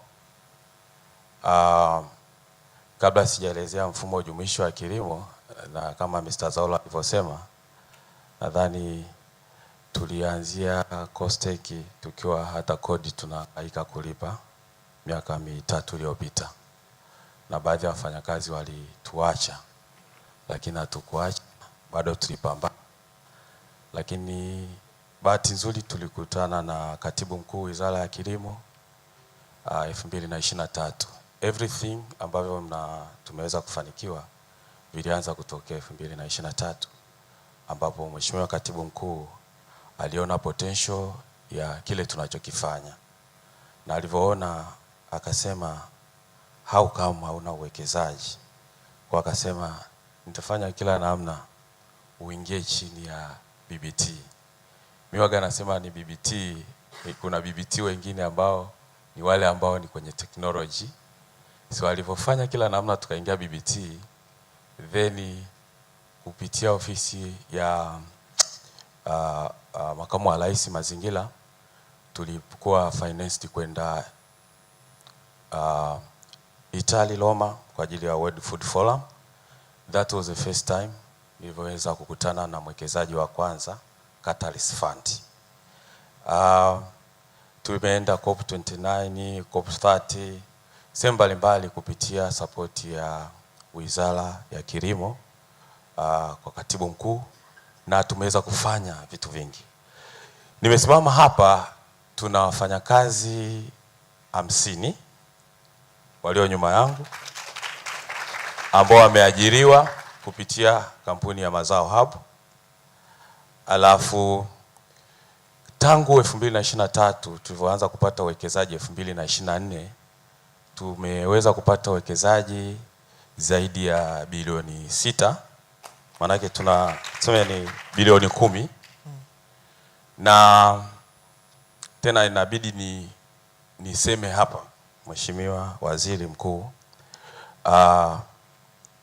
sijajua namna gani tunaweza kufanya mazingira kwa hapa nyumbani, hasa kwa kampuni za teknolojia. Wapo zaidi ya watu 10 ambao wanataka kutoa mikopo kwa vijana. Sawa, kwa mfano kama sisi anakuforce uende kufungua kampuni subsidiary Kenya kwa sababu mazingira hapa hajawekwa. Kwa hiyo ningeomba tutaongea kuhusu hiyo. Na moja kati ya sababu tunaweka platform kama hii na kualika serikali ni kwamba ndio changamoto tulikuwa tunazozungumzia. Ukiangalia kwenye ecosystem ya Afrika utaona nchi zingine zinaonekana zinapokea uwekezaji mkubwa sana kuliko Tanzania. Lakini kumbe kwa kuwa wameweka mazingira mazuri, vijana wetu wanapokutana na wawekezaji kutoka nje wanaambiwa, ili nikupe pesa itabidi kwanza ukafungue kampuni kule, ili pesa iingilie kule, afu ya kampuni hapa itakuwa subsidiary. Ukiangalia taarifa za kimataifa zinaangalia pesa ilipoland, sipo inapotumika. Kwa namba za wenzetu zinakuwa juu. Na sisi moja kati ya mambo tunashirikia kama TSA kwa kushirikiana na serikali na wizara pale ni kuhakikisha tunaweka mazingira mazuri zile fedha ziweze kuja moja kwa moja. Lakini kabla sijaenda huko, tuambie kidogo kuhusu Mazao Hub. Inafanya nini? Inahudumia watu wangapi mpaka sasa? Asante sana. Mazao Hub ni kampuni ya teknolojia ambao kazi yake kubwa sisi tuna commercialize huduma za ugani. Sisi tunajiita ni data driven agronomy service provider. Sisi ili tuweze kutoa huduma za ugani, kitu cha kwanza tunachokifanya tunazalisha soil kit. Probably kwa hapa Tanzania sisi ndo kampuni ya vijana inayozalisha vifaa vya kupima udongo. na tunashindana na kampuni kutoka Netherlands kwa kuzalisha soil kit, na ni much more advanced. Tumetest sehemu mbalimbali globally kuona standard namna inavyotoa ripoti na inafanya vizuri, kwa sababu huwezi kumshauri mkulima huduma za ugani kama hujaanzia kwenye udongo. Kwa tuna kiwanda chetu kipo Morogoro. Hicho ni kitu cha kwanza. Lakini cha pili tunachokifanya, tuna mfumo wa ugani tunaita agronomy management system, ambao inamwezesha mkulima kusimamiwa kwenye huduma ya ugani kuanzia uandaji wa shamba mpaka mavuno, kutoa analysis ya udongo na kutoa pia analysis ya afya ya mmea na kumshauri mkulima namna ya matumizi sahihi ya pembejeo, mpaka mwafisa ugani wanamsimamia mkulima na kutrack kila kitu. Na kwa sababu hiyo tumeungana na benki 3 ambazo zinatoa mikopo kwa wakulima kupitia mazao hapo. Sasa hiyo ni kupitia mfumo wa mazao hapo. Namba 3, tumefungua kliniki za kilimo. Unajua mimi ni mkulima, mimi nazunguka sana mashambani. Uwezi kutengeneza soil kit, uwezi kutengeneza software ukategemea wakulima wataweza kutumia. Sijui uje uongee bla bla za AI hapa kwa wakulima, that is nonsense. You have to be practical. Kwa sisi tunachokifanya, tumeestablish kliniki za kilimo. Ni vituo vya huduma za ugani kwa wakulima. Vinasimamiwa na maafisa ugani. Wao mkulima anaweza kabuku appointment na katembelewa shambani na afisa ugani. Na afisa ugani anatumia mfumo wa mazao habu ambao ni integrated. Kwa so far tuko mikoa 15 ambao inahudumiwa vituo, na tuko vituo 15, lakini tunachokifanya kwenye vituo vya kliniki za kilimo, tumebadilisha agrovet, wale ambao wanauza pembejeo, vyama vya ushirika ambao viko organized, sio vile ambavyo viko organized, pamoja na AMCOS mbalimbali, tumewatransform kuwa kliniki za kilimo. Paka sasa hivi naongea kliniki za kilimo 475. Na hizo kliniki za kilimo, labda kumalizia, hizo zote kliniki za kilimo maana yake ni one stop center from soil test, recommendation ya pembejeo, umeelewa, alafu paka pembejeo. Kuna baadhi ya mikoa tunaongoza mpaka kuuza pembejeo kwa kuwapa mkulima, ni kama hospitali. Lakini mwisho kabisa sasa hivi tumeanza pilot kubwa ya mfumo wa masoko ya mazao ambao iko tofauti na TMX, ambao wenyewe unamwezesha mkulima kuweza kuuza mazao kupitia magala ambao tumemap. Na niweze kusema sasa hivi Mr. Zahoro, tulikuwa tunaongea na Madam Salome kutoka utume wa umwagiliaji. Kuna maeneo ambao serikali imewekeza sana skimu za umwagiliaji. Tumepewa na tukaambiwa kwamba wakulima wengi wanaosimamiwa wanaofanya kilimo kule, anafanya kilimo alafu mwisho wa siku anapeleka ng'ombe. Zile infrastructure ambazo serikali imewekeza pesa nyingi wanaharibu. Kwa tumepewa kazi ya kuelimisha na kuwasimamia wakulima wafanye kilimo kinachoendana na mabadiliko ya tabia nchi, kutunza hizi infrastructure ambazo serikali imewekeza za irrigation. Kwa haya ni mambo ambayo tumefanya kwenye skimu nyingi ambazo tumeestablish. Ukienda Mbarali utakuta mazao habu ina ofisi pale kabisa kwenye skimu. Ukienda Njage, Morogoro, ukitoka Mbingu, kila vijiji ambako kuna skimu tumesimama. So in the interest of time, bado hatujamaliza, swali moja la mwisho. Okay. Ningependa nikuulize. Mimi najua hapa Tanzania moja kati ya changamoto tunayoipata ni kwamba hawa vijana muda mwingi wanavyopata uwekezaji, funding, investors wamewaletea pesa, kwanza wanafanya siri kwa sababu ya kukwepa. Tunajua kwenye nchi yetu unaanza kuletewa back date taxes za miaka 10, watu washajua umepata dola milioni 2. Lakini kuna zile changamoto pia, kwa mfano mimi naita za kijamii, kwamba tunaona sana inatokea. Mimi najua startup yako wewe imeraise zaidi ya bilioni 10 kwenye mtaji mpaka sasa. Hebu tueleze kwa ufupi kabisa, changamoto gani ulikutana nazo both kwenye masuala ya compliance, lakini pia kwenye masuala hata ya kijamii? Maana yake kwa kijana kama wewe, watu wakisikia una bilioni 10 ni tari kidogo.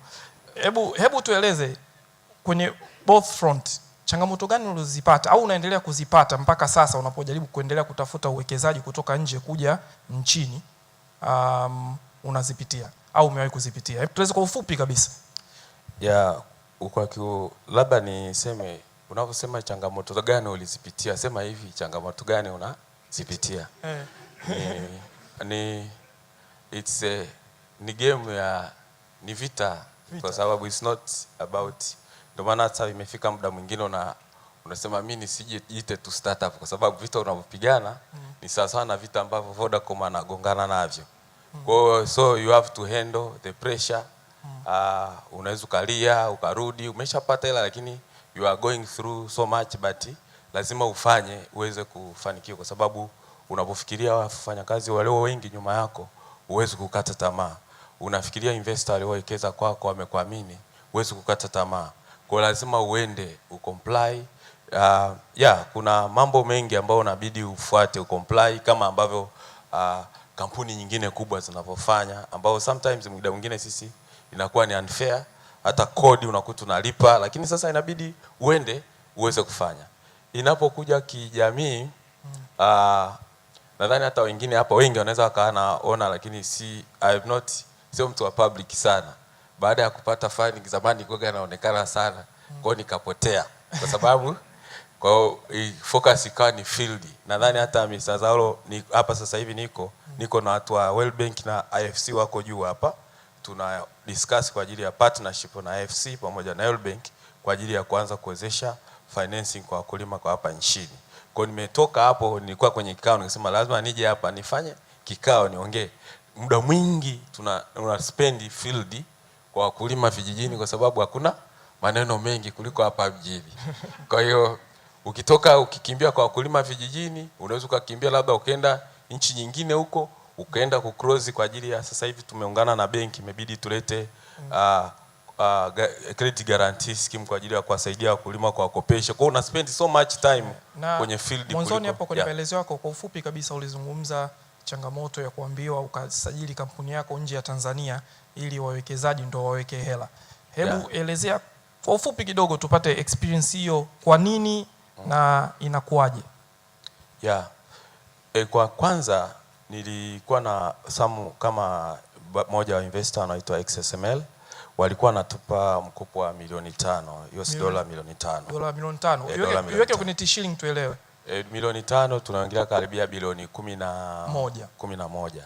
Ambapo walikuwa tayari kuweka hela anytime, kwa sababu ya kuna magala ambayo kwenye scheme tulisaini mkataba na Capwell Industries kutoka Kenya kwa ajili ya kusource white maize, lakini pia kwa ajili na Silverland na viwanda kadhaa.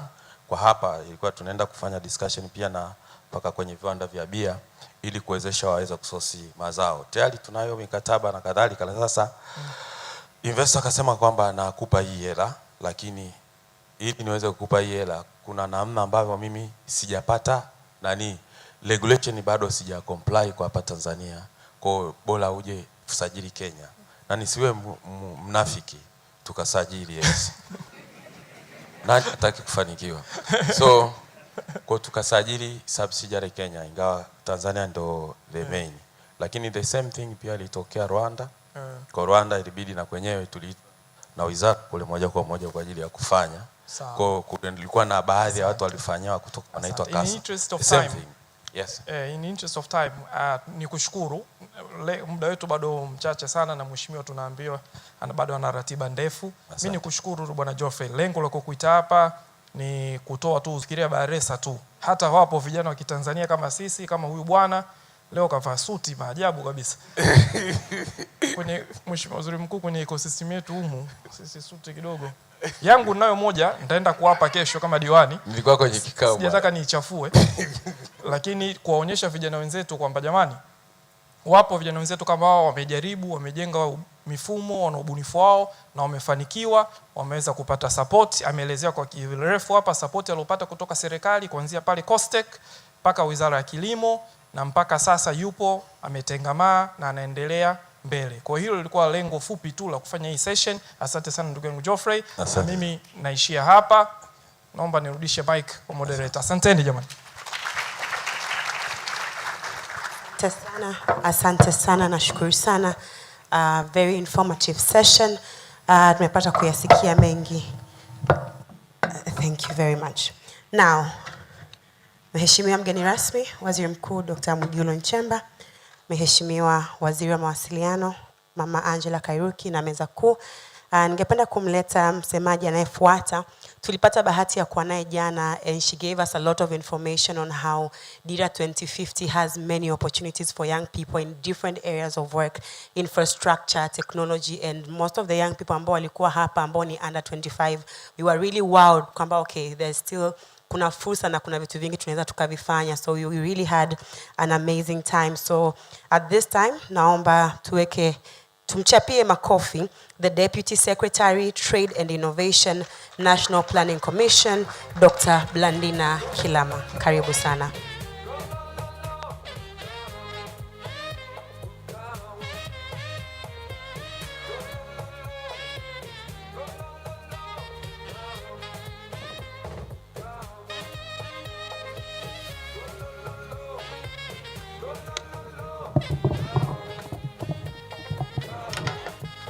Thank you very much. Honorable Dr. Mwigulu Lameck Nchemba, Prime Minister of the United Republic of Tanzania, Member of Parliament, and our guest of honor today, Honorable Angela Kairuki, Minister of Communication and Information and Technology, and Member of Parliament, my colleagues from the government, representing the public sector, and of course, without forgetting Dr. Nungu from COSTECH, startup founders, investors, sponsors, partners, members of the ecosystem, ladies and gentlemen, good afternoon. Kazi na utu. Kazi na utu. Allow me to begin by thanking God and of course acknowledging the presence of officials and partners who have walked with us throughout this transformative week. Your commitment to Tanzania Innovation Agenda sends a clear message that startups are no longer at the margin of our economy, but rather they are part of the engine driving Dira 2050. Our guest of honor and the Prime Minister, for the past few days, we've had really engaging discussions with the young people in the room, and some not so young, but working with very young, amazing ideas to spearhead development in Tanzania.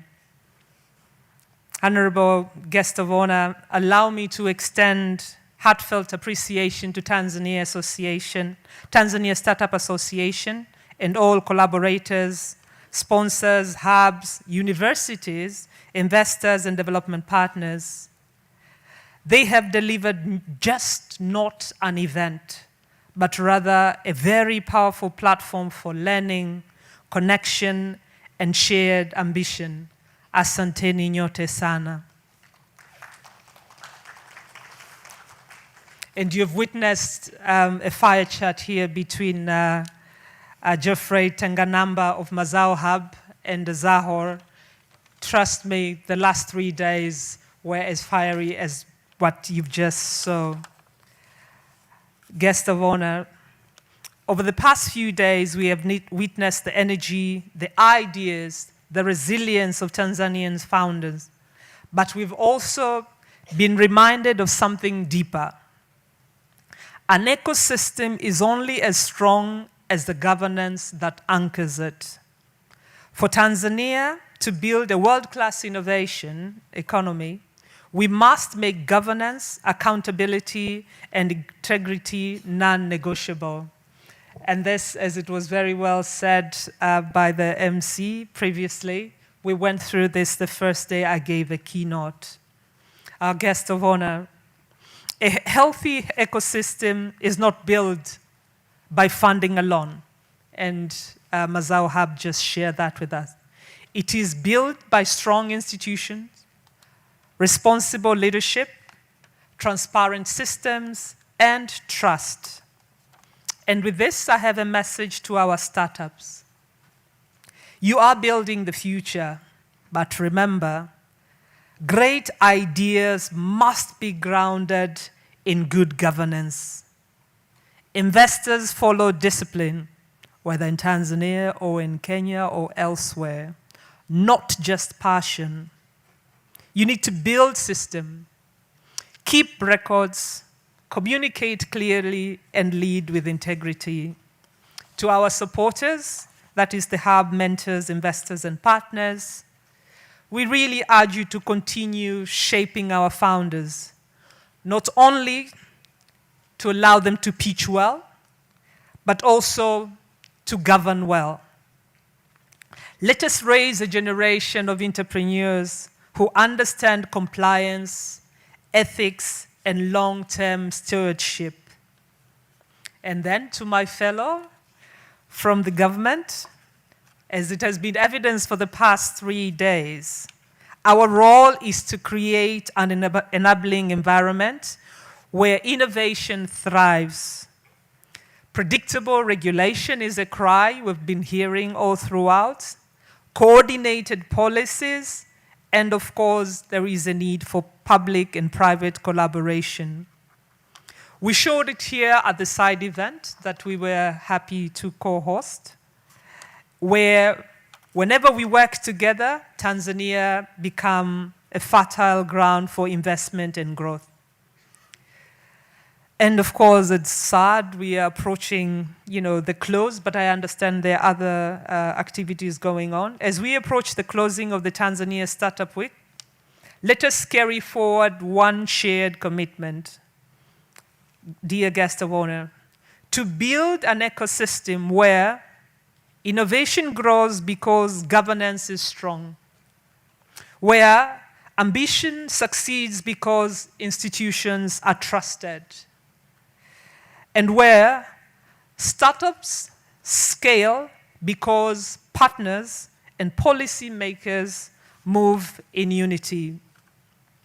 Guest of honor, the future of Tanzania economy is being shaped right here, idea by idea, founder by founder, and of course, reform by reform. Asanteni sana kwa kunisikiliza.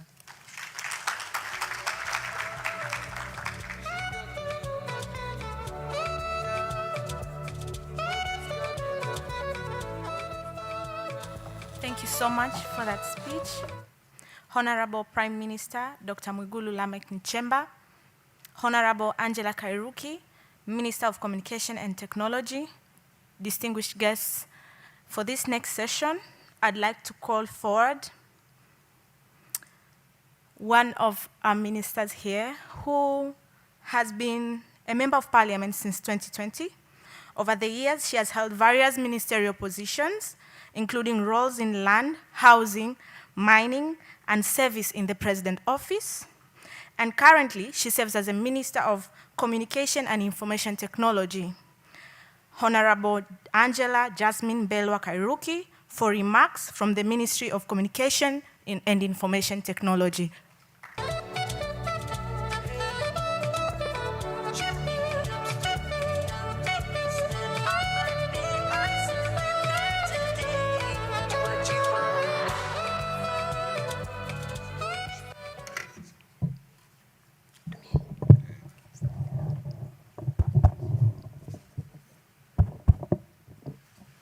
Mheshimiwa Dr. Mwigulu Nchemba, waziri wetu mkuu, lakini kwa hafla ya leo mgeni wetu rasmi, karibu sana.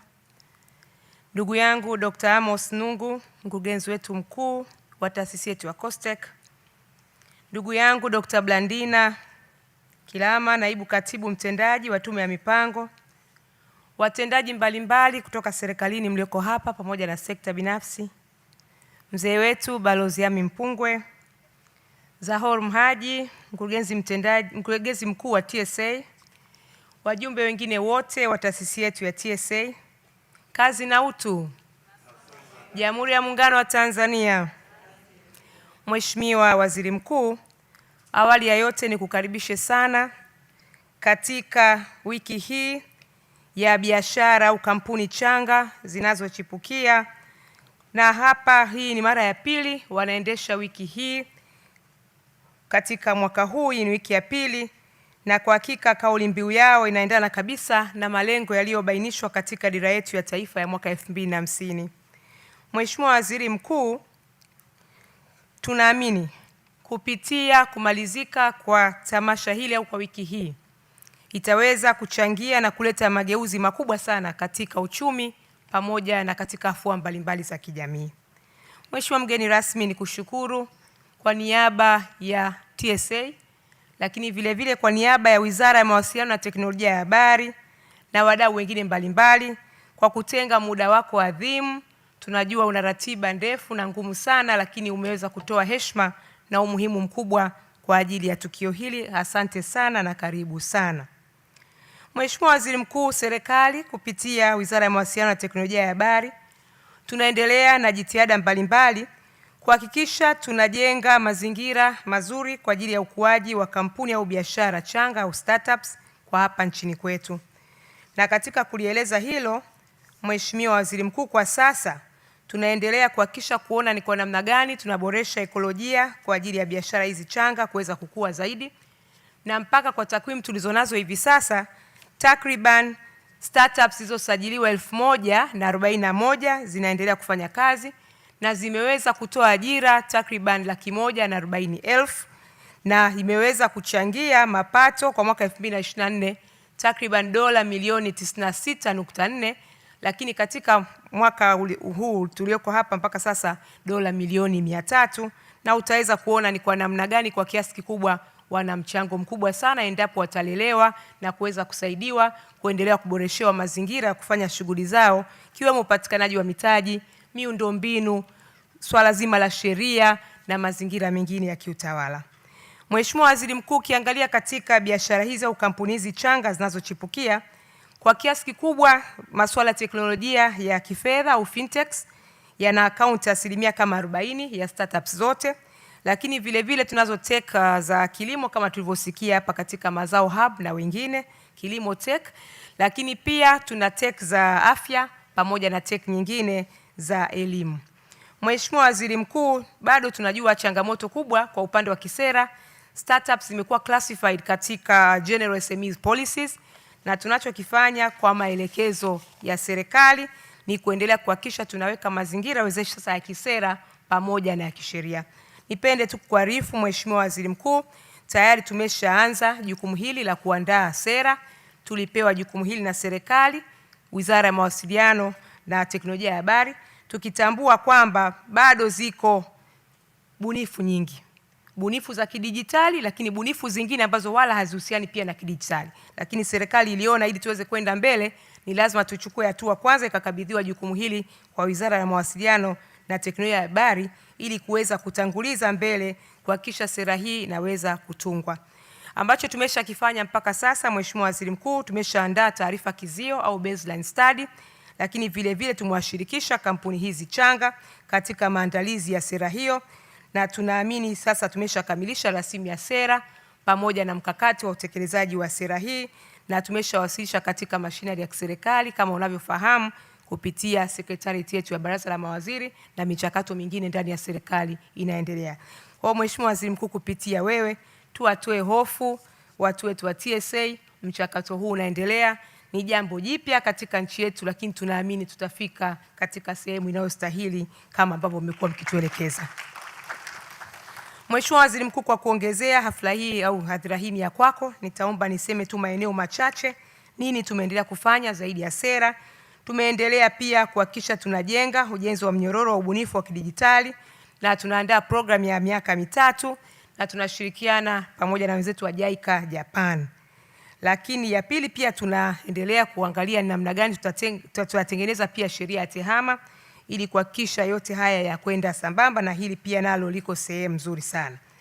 Mheshimiwa Waziri Mkuu, eneo la 3 tunaandaa mfuko wa kitaifa wa ukuzaji wa teknolojia ya kidijitali. Nimesikia hapa Mazao Hub wakieleza changamoto ya kukosekana kwa mfuko, na hiyo ndio azma ya serikali kuhakikisha kwamba tunakuwa na mfuko wa kitaifa, na tayari tumeshaandaa andiko dhana au concept note na limemalizika na kwa sasa linaendelea katika hatua nyingine mbalimbali.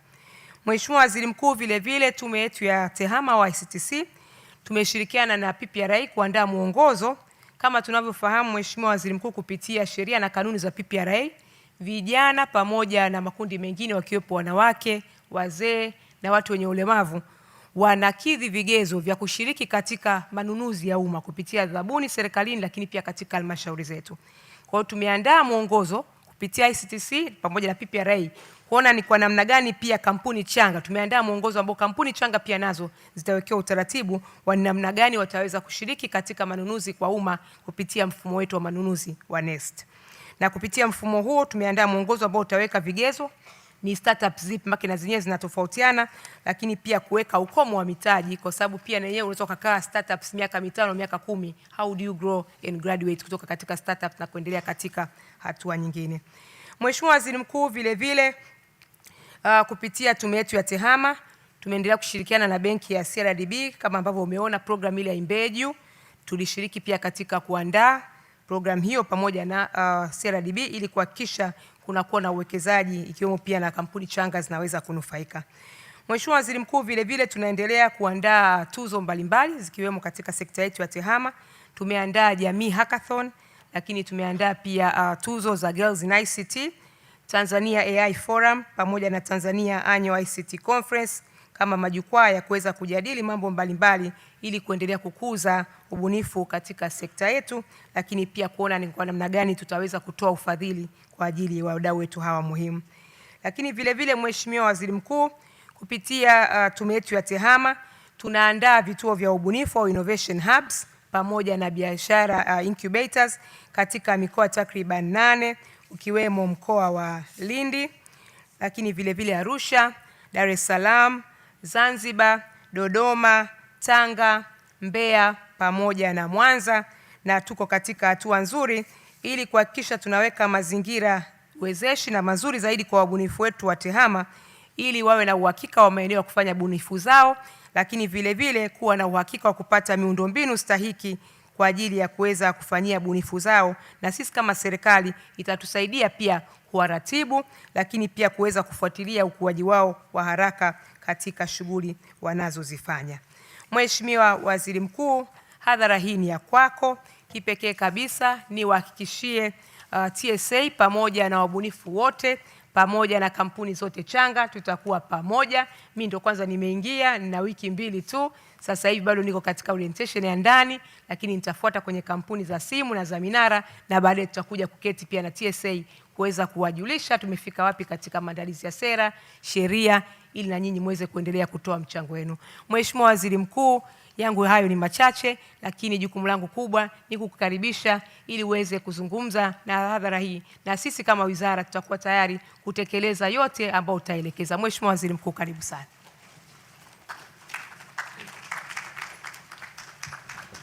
Vijana, njoni tulijenge taifa, taifa, taifa. Kwa mavumbi na jasho, hawakujali mateso, walichowaza ni kesho ya sisi watoto. Okay. Honorable Angela Jasmine Kairuki, Minister for Communications and Information Technology.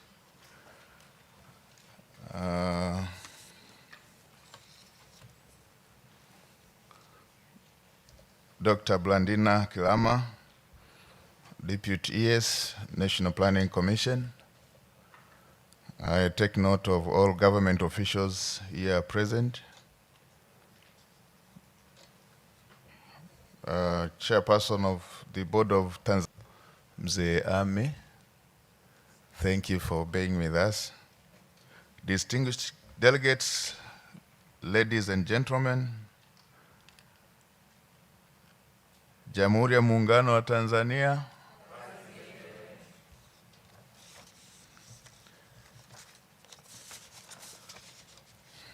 I'm delighted to join you today in the closing ceremony of the Tanzania Startups Week 2025, a flagship platform that continues to inspire innovation and foster collaboration and create opportunities for the young investors, entrepreneurs, and investors from within the country and beyond. I can see the mix of the delegates. You are all welcome.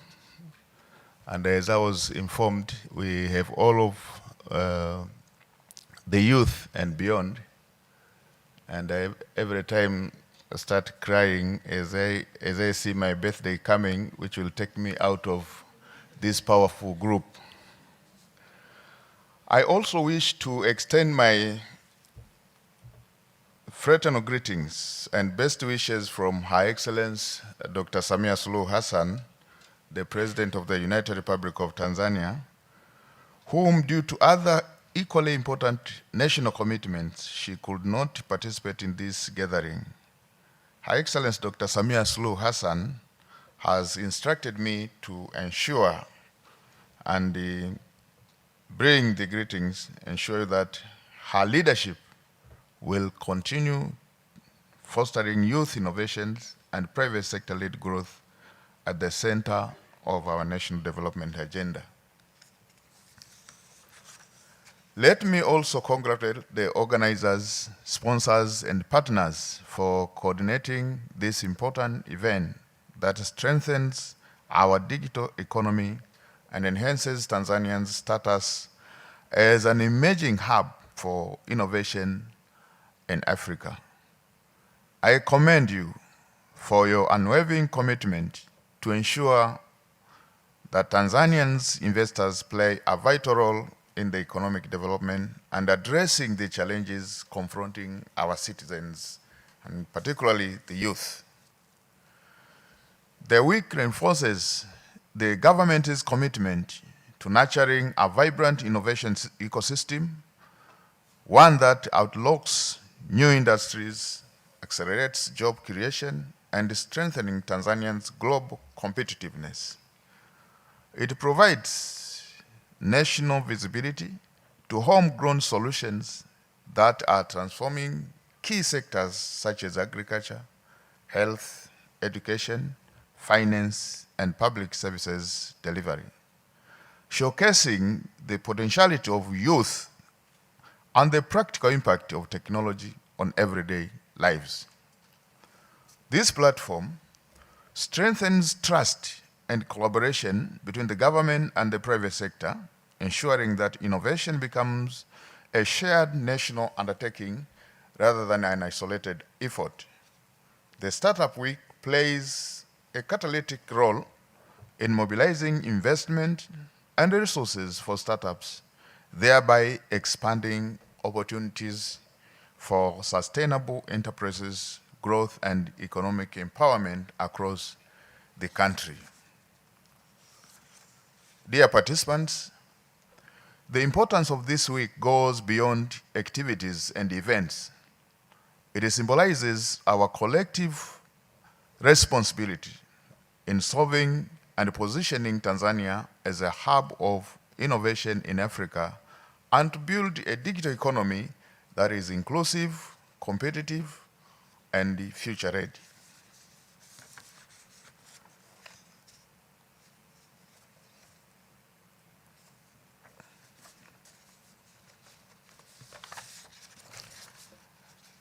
Ladies and gentlemen, allow me now, as I move forward, to take some few paragraphs in Kiswahili to reaffirm the United Nations officially designated July 7 as a week for Kiswahili Language Day and as our national language.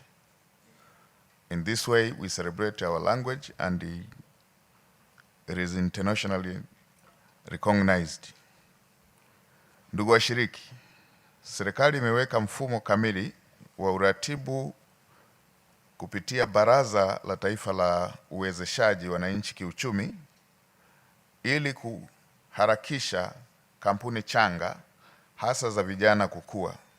Kupitia mfumo huu, wizara taasisi za mamlaka za serikali za mitaa zinapata mwongozo wa kuweka mazingira wezeshi ya ubunifu. NEC ina wajibu wa kuratibu jitihada za uwezeshaji wananchi kwa nchi nzima ili kuhakikisha rasilimali zinafika kwa wavumbuzi, vijana na wajasiriamali katika mikoa yote. Vile vile, Tume ya Sayansi na Teknolojia kama chombo cha kitaifa ina jukumu la kuratibu tafiti, sayansi na ubunifu ili kuwezesha kukua kwa kampuni changa hapa nchini. Mfumo huu pia umeimarisha upatikanaji wa fedha ikiwemo mfuko wa maendeleo ya vijana pamoja na mikopo ya 10% ya halmashauri, yaani 4% kwa vijana, 4% kwa wanawake na 2% kwa watu wenye ulemavu. Kitendo hiki kinachowezesha uvumbuzi chipukizi, kuanzisha na kukuza biashara inaashiria dhamira ya dhati ya serikali ya kushirikiana na makundi mbalimbali katika kuchochea maendeleo. Mafanikio yaliyopatikana katika kukamilisha jambo hili yanaonyeshwa katika baadhi ya hatua mbalimbali na mafanikio ambayo yameonekana. Serikali ya awamu ya 6 chini ya uongozi wa Mheshimiwa Dr. Samia Suluhu Hassan imepiga hatua kubwa katika kukuza ubunifu na uchumi wa kidigitali, ikiwemo kuboreshwa kwa miundombinu ya tehama, ikiwemo upanuzi wa mkongo wa taifa wa mawasiliano na upatikanaji wa interneti nafuu. Kwa vile vijana wengi wadogo kuliko lika letu hawajawahi kuona mfumo mwingine uliokuwepo kabla ya huu, wanaweza wasizione sana jitihada hizi zilizofanyika sasa na jinsi ambavyo imerahisisha ufanyaji kazi wa aina hii. Mheshimiwa Waziri pamoja na Naibu Katibu Mkuu, ninyi mnakumbuka wakati tunasoma kulikuwepo na kitu kinaitwa sanduku la posta. Generation hii mpya haijui sana mambo haya. Sanduku la posta, na kwamba ukiandika barua unatumia stamp. Inaongeaga na vijana stamp, wana stamp ni nini bana? Na mkiwa pale shuleni ukitaka kuonekana kidogo kidogo hivi umetoka familia iliyoeleweka hivi, kwanza unatambulika kwa kupokea barua. Alafu klasi ya juu zaidi inapokea TMO.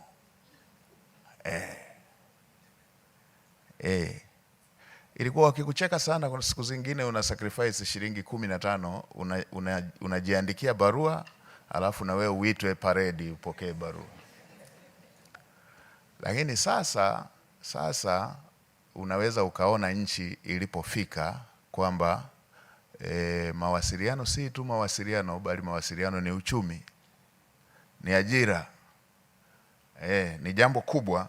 Lakini haya yote ni hatua ambazo serikali imefanya. Uwekezaji huu ni uwekezaji wa serikali, mkongo wa taifa pamoja na upatikanaji wa internet. Ni jambo kubwa na limewezesha kufanya transformation, na kazi hii inaendelea, haijafika mwisho, inaendelea ili iweze kwenda kwenye vijiji vyote. Kwa sasa kuna mradi nadhani unaoendelea wa unganishwaji wa masuala haya vijijini za serikali mtandao pamoja na huduma zingine. Unawezesha vijana kupitia programu za ubunifu nchini, COSTECH, Tume ya Tehama, vituo mbalimbali vya ubunifu na utazamizi nchini kuweza kufanyika. Bila hivyo visingeweza kufanyika.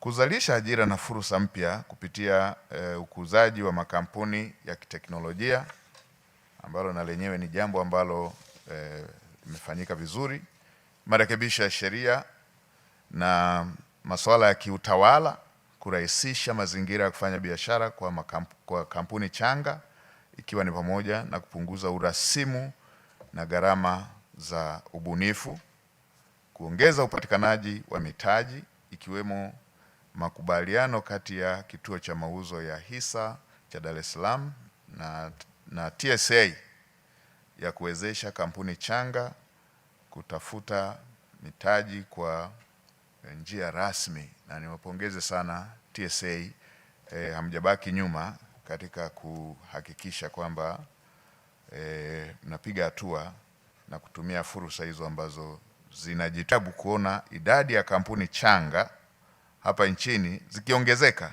katika sekta za kilimo, fedha, afya, elimu, nishati, usafirishaji na ubunifu. Ifikapo mwisho wa mwaka, kampuni ya changa za Kitanzania zilikadiriwa kufika 1041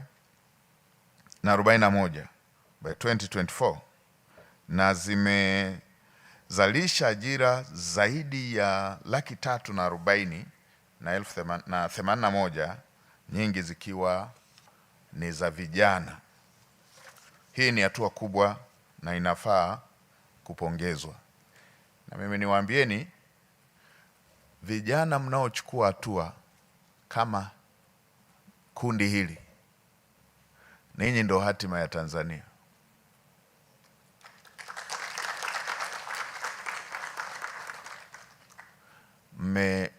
Mmechagua kuwa mfano kwamba inawezekana. Moja ya kitu kinachozalisha matatizo mengi sana kwenye nchi za Kiafrika ni vijana kuto kujiamini katika kuonesha mfano kama huu kwamba inawezekana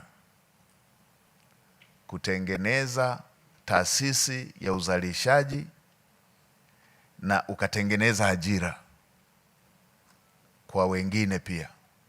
Tumeona ndugu yangu Geoffrey alivyotupa mfano, na wengine wengi hapa hawakupata tu fursa ya kuja kuelezea hapa, ambavyo jinsi wameweza kuwa mfano bora, na wapo na wengine katika sekta mbalimbali. Huwa tunaona zinapotokea platform kama hizi walivyoonesha. Hii ndo njia sahihi ya kufanya njia mbadala katika kutekeleza jambo.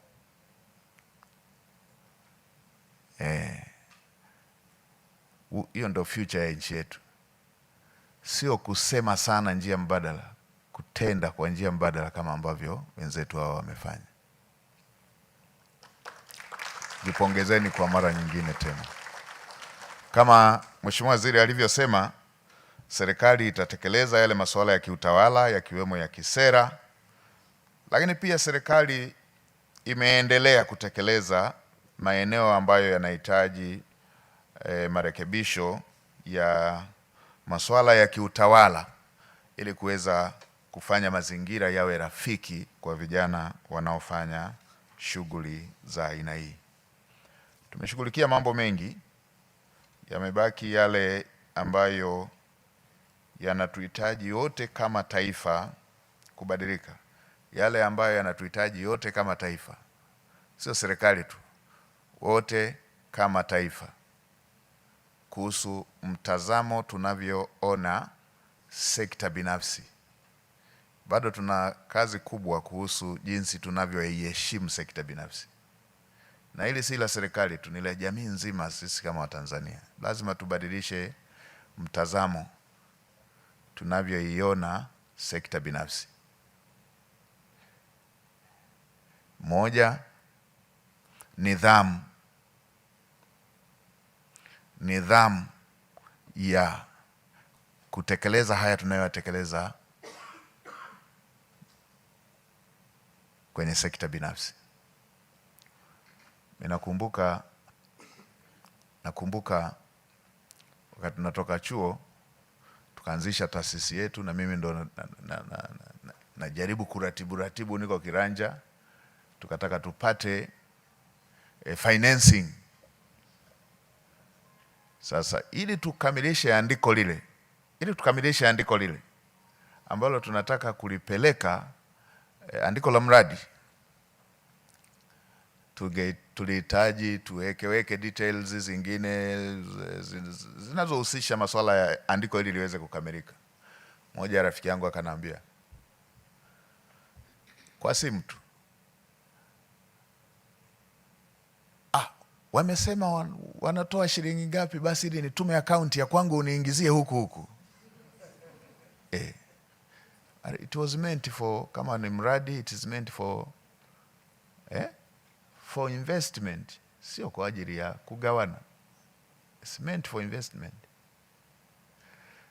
Maeneo mengi hata jitihada ambazo zimewahi kufanywa na serikali, tumewahi kuona ikuwepo mabilioni ya JK, ikaja hizi 442 za ngazi ya halmashauri. Katika baadhi ya maeneo inaweza hata isianze yakawepo hayo mawazo ya kwangu yaweka huko, au maeneo mengine inaanza intake moja, baada ya hapo yanakuja mawazo ya kwangu weka huko. Hii ni drawback, ni njia inayokuhamisha vijana wengi kuweza kupiga hatua. Lakini pia kwenye jamii yetu lazima tuanze kuheshimu sekta binafsi kama tunavyoichukulia sekta ya umma. Tuheshimu sekta binafsi kama tunavyoheshimu sekta ya umma. Hii inahusu, hii naisema kwa watumishi wa umma, watendaji wa serikali, lakini na jamii yetu ya Kitanzania. Kwa kuwa hata sekta ya umma ilivyotengenezwa ndani ya nchi yetu, watu wengi walitengenezwa kuwa watumishi wa sekta ya umma. Nchi ilivyopata uhuru, ombwe lililokuwepo wakati ule ilikuwa hakuna watumishi wa umma. Kwa kila mzazi akaanza kufanya jitihada mtoto aende shule ili yawe mtumishi wa umma. Mzee Ame anaweza akatuambia hivyo. Kwa hiyo ilianza kutengeneza kuwa mtu anayeheshimika ni yule aliyeko kwenye utumishi wa umma. Sasa ndio yanaleta huo ukiritimba katika baadhi ya maeneo kwamba jambo ambalo ni la sekta binafsi halichukuliwi uharaka vile, halichukuliwi umaanani vile, halichukuliwi uzito vile. Hiyo ndio inayoleta ukiritimba. Lazima tubadilishe huo mtazamo, na kwa mazingira ya sasa hakuna nchi ambayo imejenga uchumi mkubwa ikawa nchi yenye uchumi mkubwa kwa kukuza tu sekta ya umma peke yake. Zote hizo zimekuwa nchi zenye uchumi mkubwa kwa kukuza sekta binafsi. Tena kwa sasa hiki mnachofanya ndio injini ya kukuza uchumi.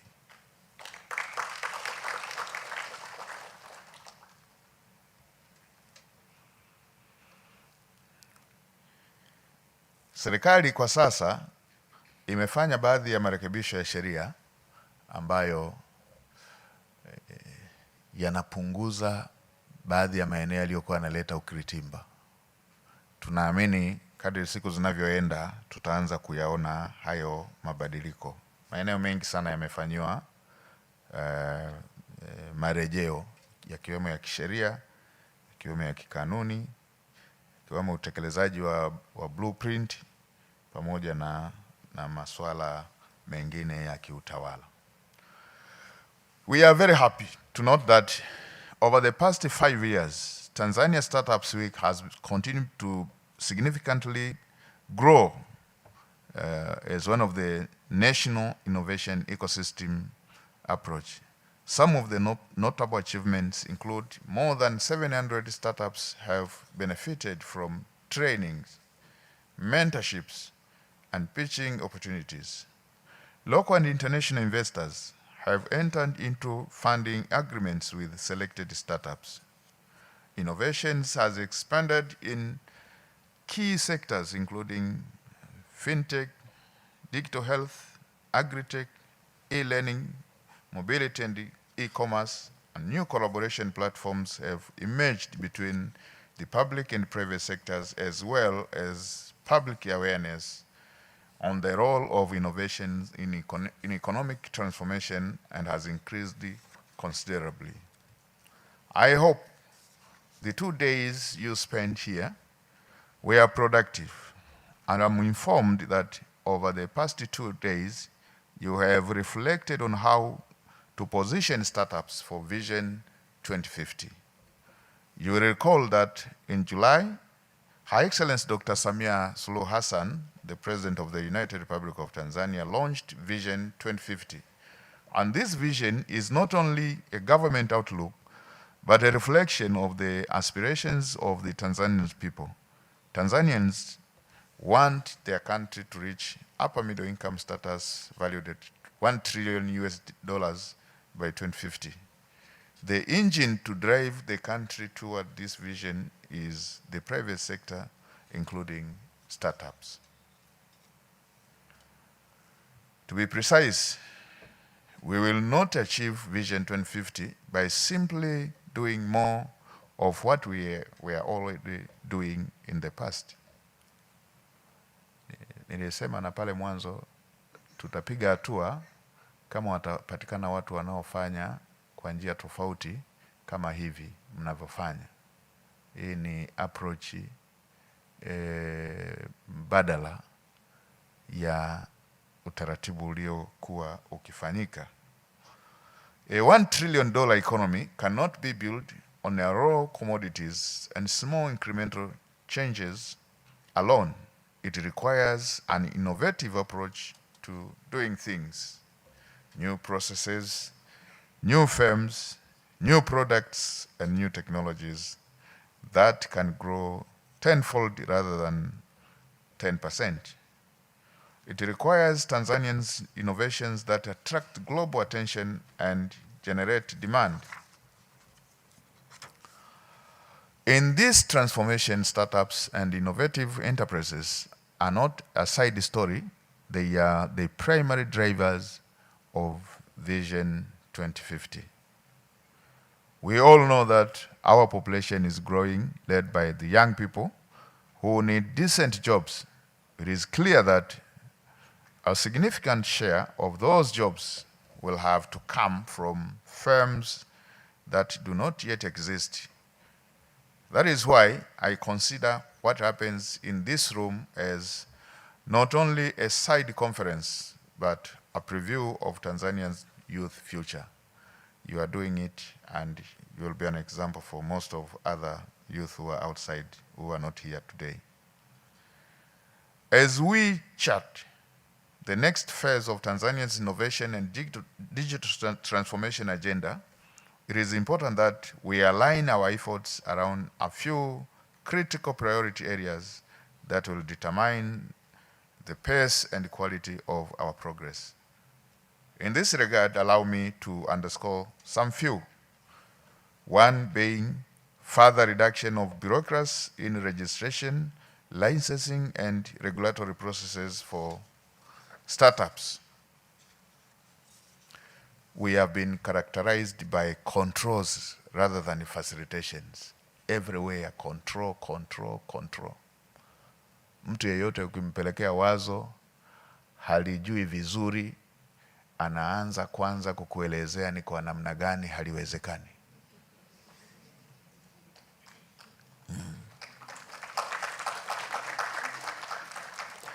Tunaanza kwanza na namna gani haliwezekani. Kila kona control, control, control. Hii lazima ibadilike, tuende kwenye facilitation, facilitation, facilitation, kuwezesha. Na haya ndo yamekuwa maelekezo ya Mheshimiwa Rais, kupunguza control, control, control kwenye masuala yanayohusu uzalishaji, masuala yanayohusu business. Business haihitaji control, control, control, inahitaji facilitation, facilitation, facilitation. Production, facilitation, facilitation, facilitation. Hii haihitaji kwamba ukitumia muda mwingi sana ndo unavyoonesha umuhimu wako. Yeah. So we must continue simplifying procedures so that innovators can formalize and scale their ideas with minimal delays and lower compliance cost. A streamlined regulatory environment encourages experimentation, speeds up market and entry, and ultimately helps more young people turn ideas into viable enterprises. Including operationalization of innovation funds and encouraging banks to support young investors. The financing of the dedicated innovation and ventures funds, coupled with stronger participation of commercial banks and capital markets, will provide the lifeline needed for startups to grow higher talents and compete at a regional and global level. Mtakumbuka hii ndio imekuwa sababu ya serikali kujaribu njia mbalimbali za kuwezesha biashara changa zinazoanza ama bunifu changa zinazoanza kuweza si tu kutake off bali kutake off na kusimama ili ziweze kuleta matunda. Tanzania imejaribisha njia tofauti tofauti, zingine hazijaweza kuleta matunda, lakini tunashukuru kwamba hii haijasababisha serikali kukata tamaa, kuacha kuendelea na jitihada za aina hiyo. Na hata sasa unaweza ukaona ni kwa namna gani serikali imekuwa bega kwa bega na vijana wenye bunifu mbalimbali ili kuweza kuhakikisha kwamba hii inapiga hatua. The other one is creating a competitive and enabling business environment through predictable taxes and regulations and policies. Investors and innovators thrive where rules are clear and consistent. By ensuring policy stability, improve sector partnership, and build confidence in Tanzanians as a destination for innovation. Yamefanyika marekebisho mengi ambayo yanahusisha mazingira ya aina hii ya kisera, ya kutabirika kwa sera za kikodi pamoja na maeneo mengine. Kama vile hii haitoshi, Mheshimiwa Rais aliunda tume ya kureview, ya kufanya marejeo ya mfumo wote wa kodi, viwango na utaratibu wa utawala wa masuala ya kikodi ili kuweza kupata kwa kina na kwa upana maeneo yanayotakiwa kurekebishwa ili yaweze kuendana na uendeshaji wa uchumi wa kisasa. Hili nina uhakika tunakokwenda litaleta mfumo ulio mzuri zaidi na ulio rafiki na mazingira ya kisasa ya uendeshaji wa kiuchumi. Baadhi ya vile ambavyo vimeweza kubadilishwa vimezingatia kutabirika kwa sera za kikodi pamoja na maeneo mengine. The other one is the strengthening of digital skills, including all literacy, data science, and software engineering for the young people. A modern innovation ecosystem cannot flourish without a strong skill base. We must expand training opportunities through universities, technical institutions, innovation hubs, and industry partnership to equip our young people with advanced digital and computational skills that match global technological trends. And the other one is ensuring the security and integrity of digital systems to protect the innovation of Tanzanians, whereby as technology adoptions grows, so must our efforts to safeguard digital platforms, intellectual property, and personal data. Strengthening cybersecurity frameworks and promotion of responsible digital practices will help build trust, protect innovators, work and sustain the growth of the digital economy. Ladies and gentlemen, the strength of our innovation ecosystem rests on the dedication and partnership of many actors who continue to invest their time, ideas, and resources in shaping Tanzania's digital future. Allow me to sincerely acknowledge the invaluable contribution of the Ministry of Information, Communication and Technology, and Information Technology, COSTECH, recognizing my brother Dr. Nangu, and the ICT Commission, and all government institutions working to advance research, innovation, and digital transformation. Technology companies, innovation hubs, incubators, accelerators that nurture talents and drive practical solutions. The private sector for its investments, mentorship, and strategic partnership that enable startups to grow. Tumeona taasisi mbalimbali ambazo zimeshiriki katika zoezi hili, nikiona NMB pamoja na taasisi zingine zote ambazo mmeshiriki. Endeleeni kufanya hivyo. Our universities, research institutions for expanding knowledge, skills, and technological capacity, and all above, all our investors and young people, the heartbeat and the creative force of the ecosystem. Nimeona wageni wengi ambao wamewakilisha kundi kubwa la wale tunao shirikiana nao. Your commitment to support collaboration and unwavering beliefs in Tanzanians' potential are deeply appreciated by the government. Na sisi serikali tuko bega kwa bega kushirikiana nanyi, na hoja ambazo mmezitoa tumezipokea na tutazifanyia kazi.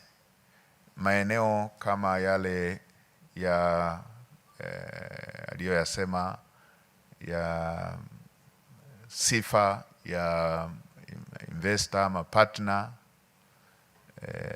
kushirikiana na vijana wa Kitanzania direct, kama kuna masharti yanayokwamisha tutayaangalia upya, ili pasiwepo na huo utaratibu wa kuona mtu bora afungulie nchi jirani badala ya kuja kushirikiana na vijana wa Kitanzania moja kwa moja. Yale ambayo tulishayabaini tulishayarekebisha. Nakumbuka ya mengine yalikuwa ya taasisi ya kifedha ikitaka kusaidia mtaji kwenye benki ya Kitanzania, ama kwa entrepreneur ambaye anataka kufanya kazi kupitia benki ya Kitanzania. Kulikuwepo na vikwazo tulivirekebisha. Kwa hiyo kama kuna jambo ambalo bado linakwamisha, metolea mfano mojawapo ili hapa, kama yapo na mengine, yafikisheni kwenye wizara yetu ya kisekta, yatashughulikiwa, yatafanywa kazi ili kuweza kuondoa mkwamo huo. Mimi nimekuwa serikalini hii awamu ya 3 sasa. Maelekezo ya Mheshimiwa Rais yamekuwa pasiwepo na sheria ambayo inakuwa kikwazo ama kwa serikali kutimiza wajibu wake kwa wananchi, ama wananchi wenyewe kujiletea maendeleo. Kwa hiyo hakuna kikwazo. Kama lipo jambo linaloonekana kikwazo, kiwe cha kisheria ama cha kikanuni, leteni lirekebishwe haraka.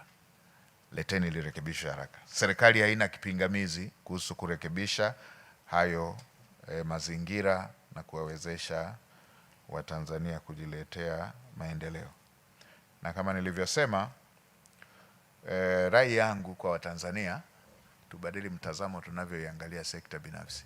Hatutashughulikia jambo linalohusu ajira kwa vijana wa Kitanzania kama mtazamo wetu utakuwa hasi kwa sekta binafsi. Kwa output hizi tunazozipata, kwa matoleo tunayopata ya vijana kutoka vyuo na ngazi mbalimbali wanaokwenda kwenye soko la ajira, milioni moja na nusu mpaka milioni 2 kwa mwaka, mkombozi pekee wa kuwafanya vijana hawa wawe na kazi zenye heshima ni lazima tujenge sekta binafsi yenye nguvu. Yeah.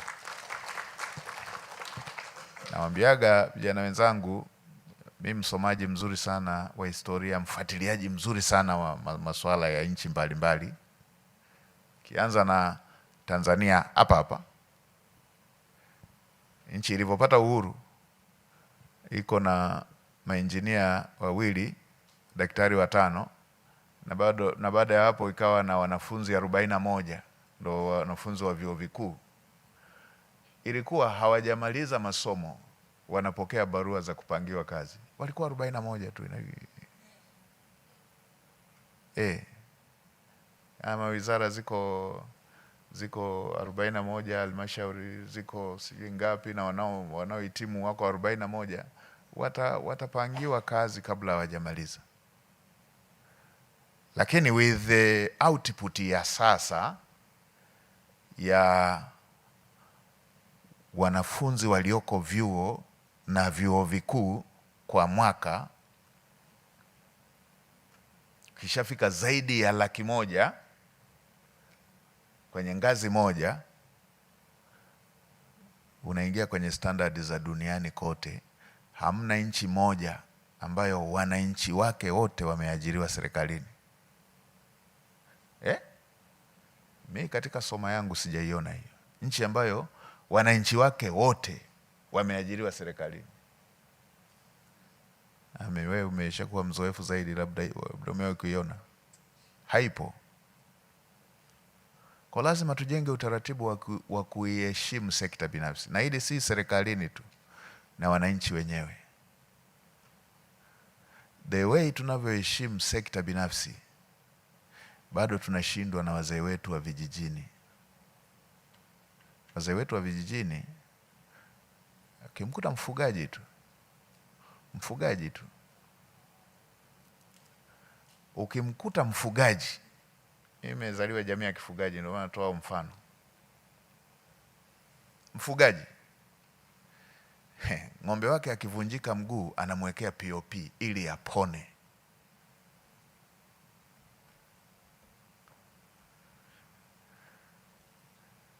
Sisi mtu mwenye biashara akiyumba kidogo, benki iliyomkopesha inaenda inakamata, TRA kama ilikuwa inadai na yenyewe inakamata akaunti yake ya nani, kila moja anamshambulia.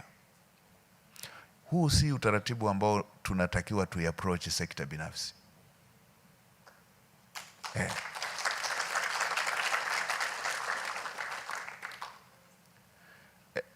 Natolea mfano wazee wa wafugaji wale. Kwa kuwa ng'ombe yule alikuwa anampa, hata mara moja aliwahi kuona kuwa anaweza kumpa maziwa, au ni ng'ombe wake wa kulima, atapambana naye apone. Na sisi tukiona biashara inataka kuyumba, tupambane nayo ipone.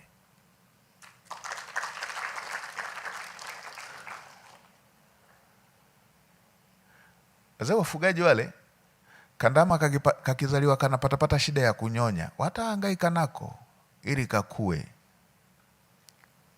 Sisi tukiona kabiashara kapya kanakoanza, mtu anayehangaika anataka kuanzisha kabiashara, Hakuna kubembeleza.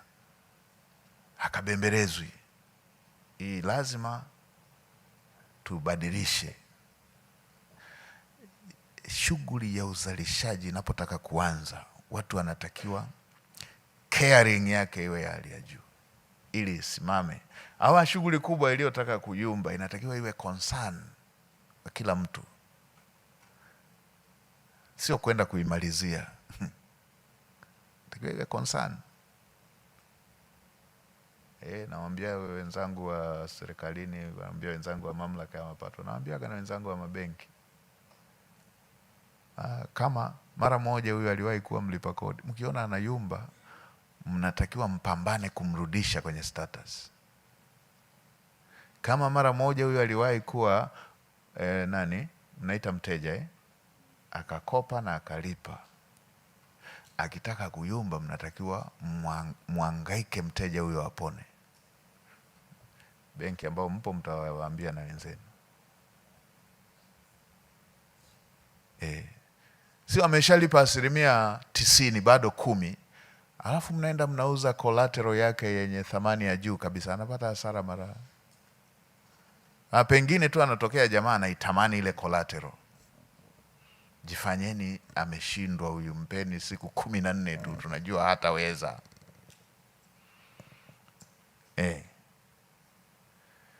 Lazima tubadilishe mtazamo huo. Lakini pia lazima tubadilishe mtazamo. Lazima tubadilishe mtazamo wa kuona. Lazima tubadilishe mtazamo wa kuona anayesimama anaweza akatengeneza ajira na za wengine.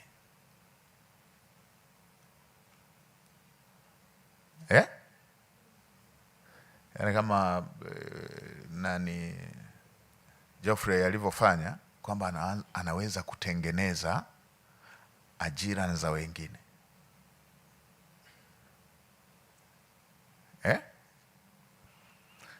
Tusione ni mbaya kutengeneza mabilionaires kwenye nchi yetu.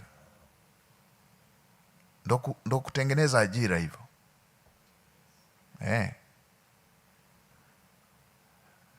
Tusifurahie sana ile ya niliona siku moja kwenye kikatuni.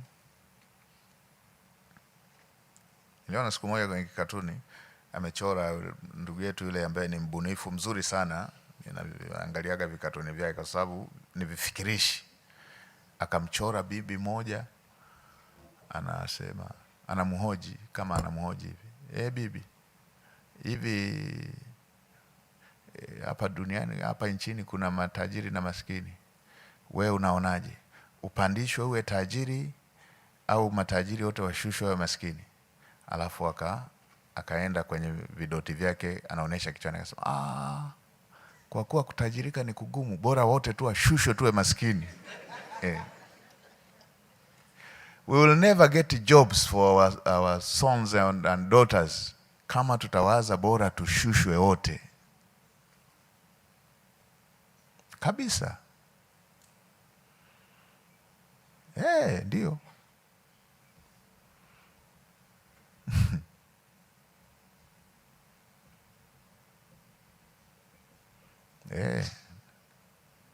Natakiwa tu, yani mtu imagine mtu akipambana hivi, anapambana hivi, you can imagine anavyojinyima, kama the like ya Geoffrey na ninyi hapa ambavyo you know all what you are going through.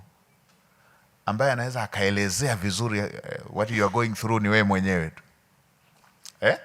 Si ndio hivyo? Si ndio hivyo? And then unafika hatua fulani, and then the other one anaanza kusema, kwa nini amefanya hivi bana?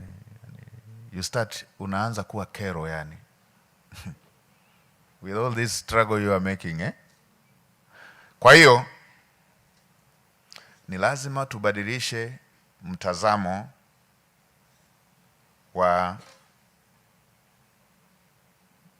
jinsi tunavyoiona sekta binafsi. Ukienda kwenye literatures za masuala ya kiuchumi, na Dr. Blandina yuko hapa, zote zinakuambia sekta binafsi sasa hivi ni driver wa uchumi. Kwa hiyo sisi serikalini tutakuwa tayari, wizara zote, na mimi nielekeze mawaziri wote na makatibu wakuu wote mtakaohitaji kuwaona, mna jambo mnataka facilitation, waahirishe shughuli zingine, wawasikilize. Nendeni kwenye sekta yoyote, mna jambo mnahitaji serikalini, nendeni, kutaneni na maafisa hao, ngazi yeyote mnayotaka, ili muweze kusikilizwa. Na mimi mwenyewe kihitaji kuniona, milango hiyo iko wazi. Milango hiyo iko wazi. Hivyo ndivyo ambavyo tunaweza tukapiga hatua. Kama Mheshimiwa Rais alivyosema siku anazindua bunge, katika kutekeleza hii dira na katika kufikia huu uchumi huu wa $1 trillion, kwa numbers inaweza ikawa na sifuri chache tu.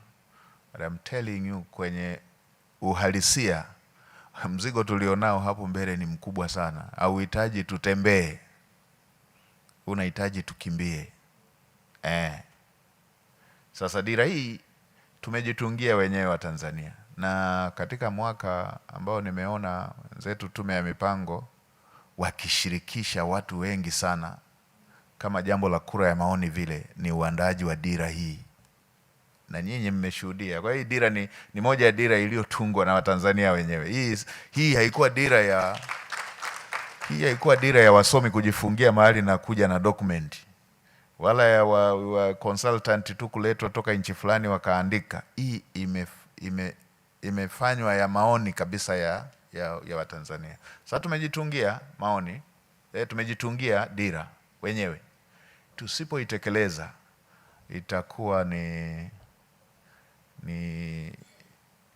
kitu kibaya kwetu wenyewe kama taifa. Tuna umuhimu wa wote kwenda namna hiyo.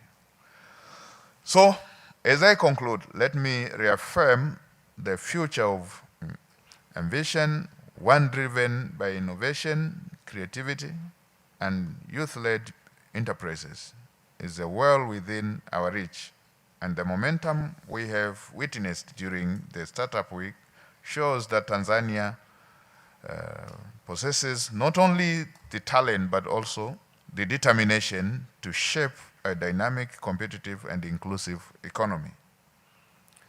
As we leave this gathering, I urge each of us, the government, the private sector, academia, and development partners, to continue working together to nurture the ideas and innovations that will define our nation's journey toward Vision 2050. Let us sustain this spirit of collaboration and ensure that every promising startup receives the support it needs to grow, thrive, and transform Tanzania. Inawezekana kabisa. Twendeni tuunganishe hizo nguvu. Na nimetoa mfano kwenye maeneo haya ambayo nimeyaona. Nimepitia baadhi ya maeneo mengine ambayo sikuwa nimeimagine kwamba inaweza ikafanyika kwa ufanisi namna hiyo. Na hiyo inatupa uhakika kwamba inawezekana tukafanya zaidi. Twendeni tukafanye zaidi.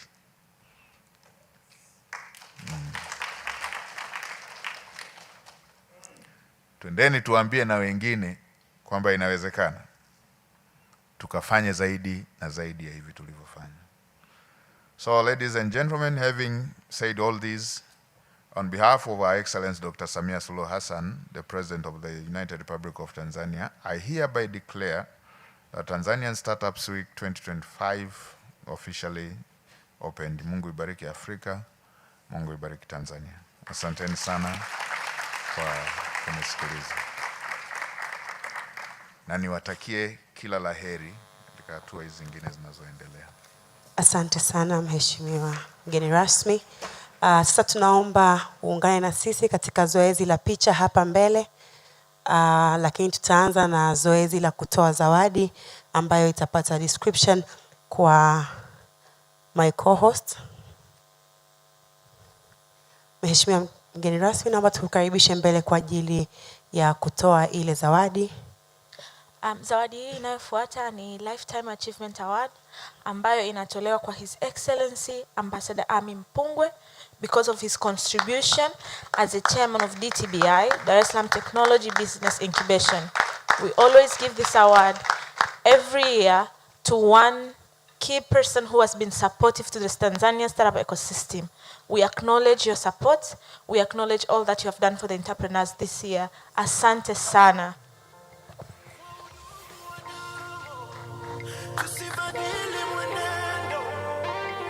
A round of applause for him.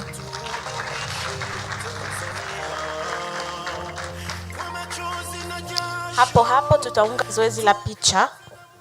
Tunaomba TSA management team karibuni kwa ajili ya picha. Kabla ya hapo tafadhali naomba kumkaribisha director wa Costech Dr. Amos Nungu pamoja na CEO wa TSA kujoin picha ya kwanza hapa mbele, picha ya pamoja na Dr. Blandina Kilama. Alafu utafatwa na body ya TSA. TSA management and board kwa pamoja.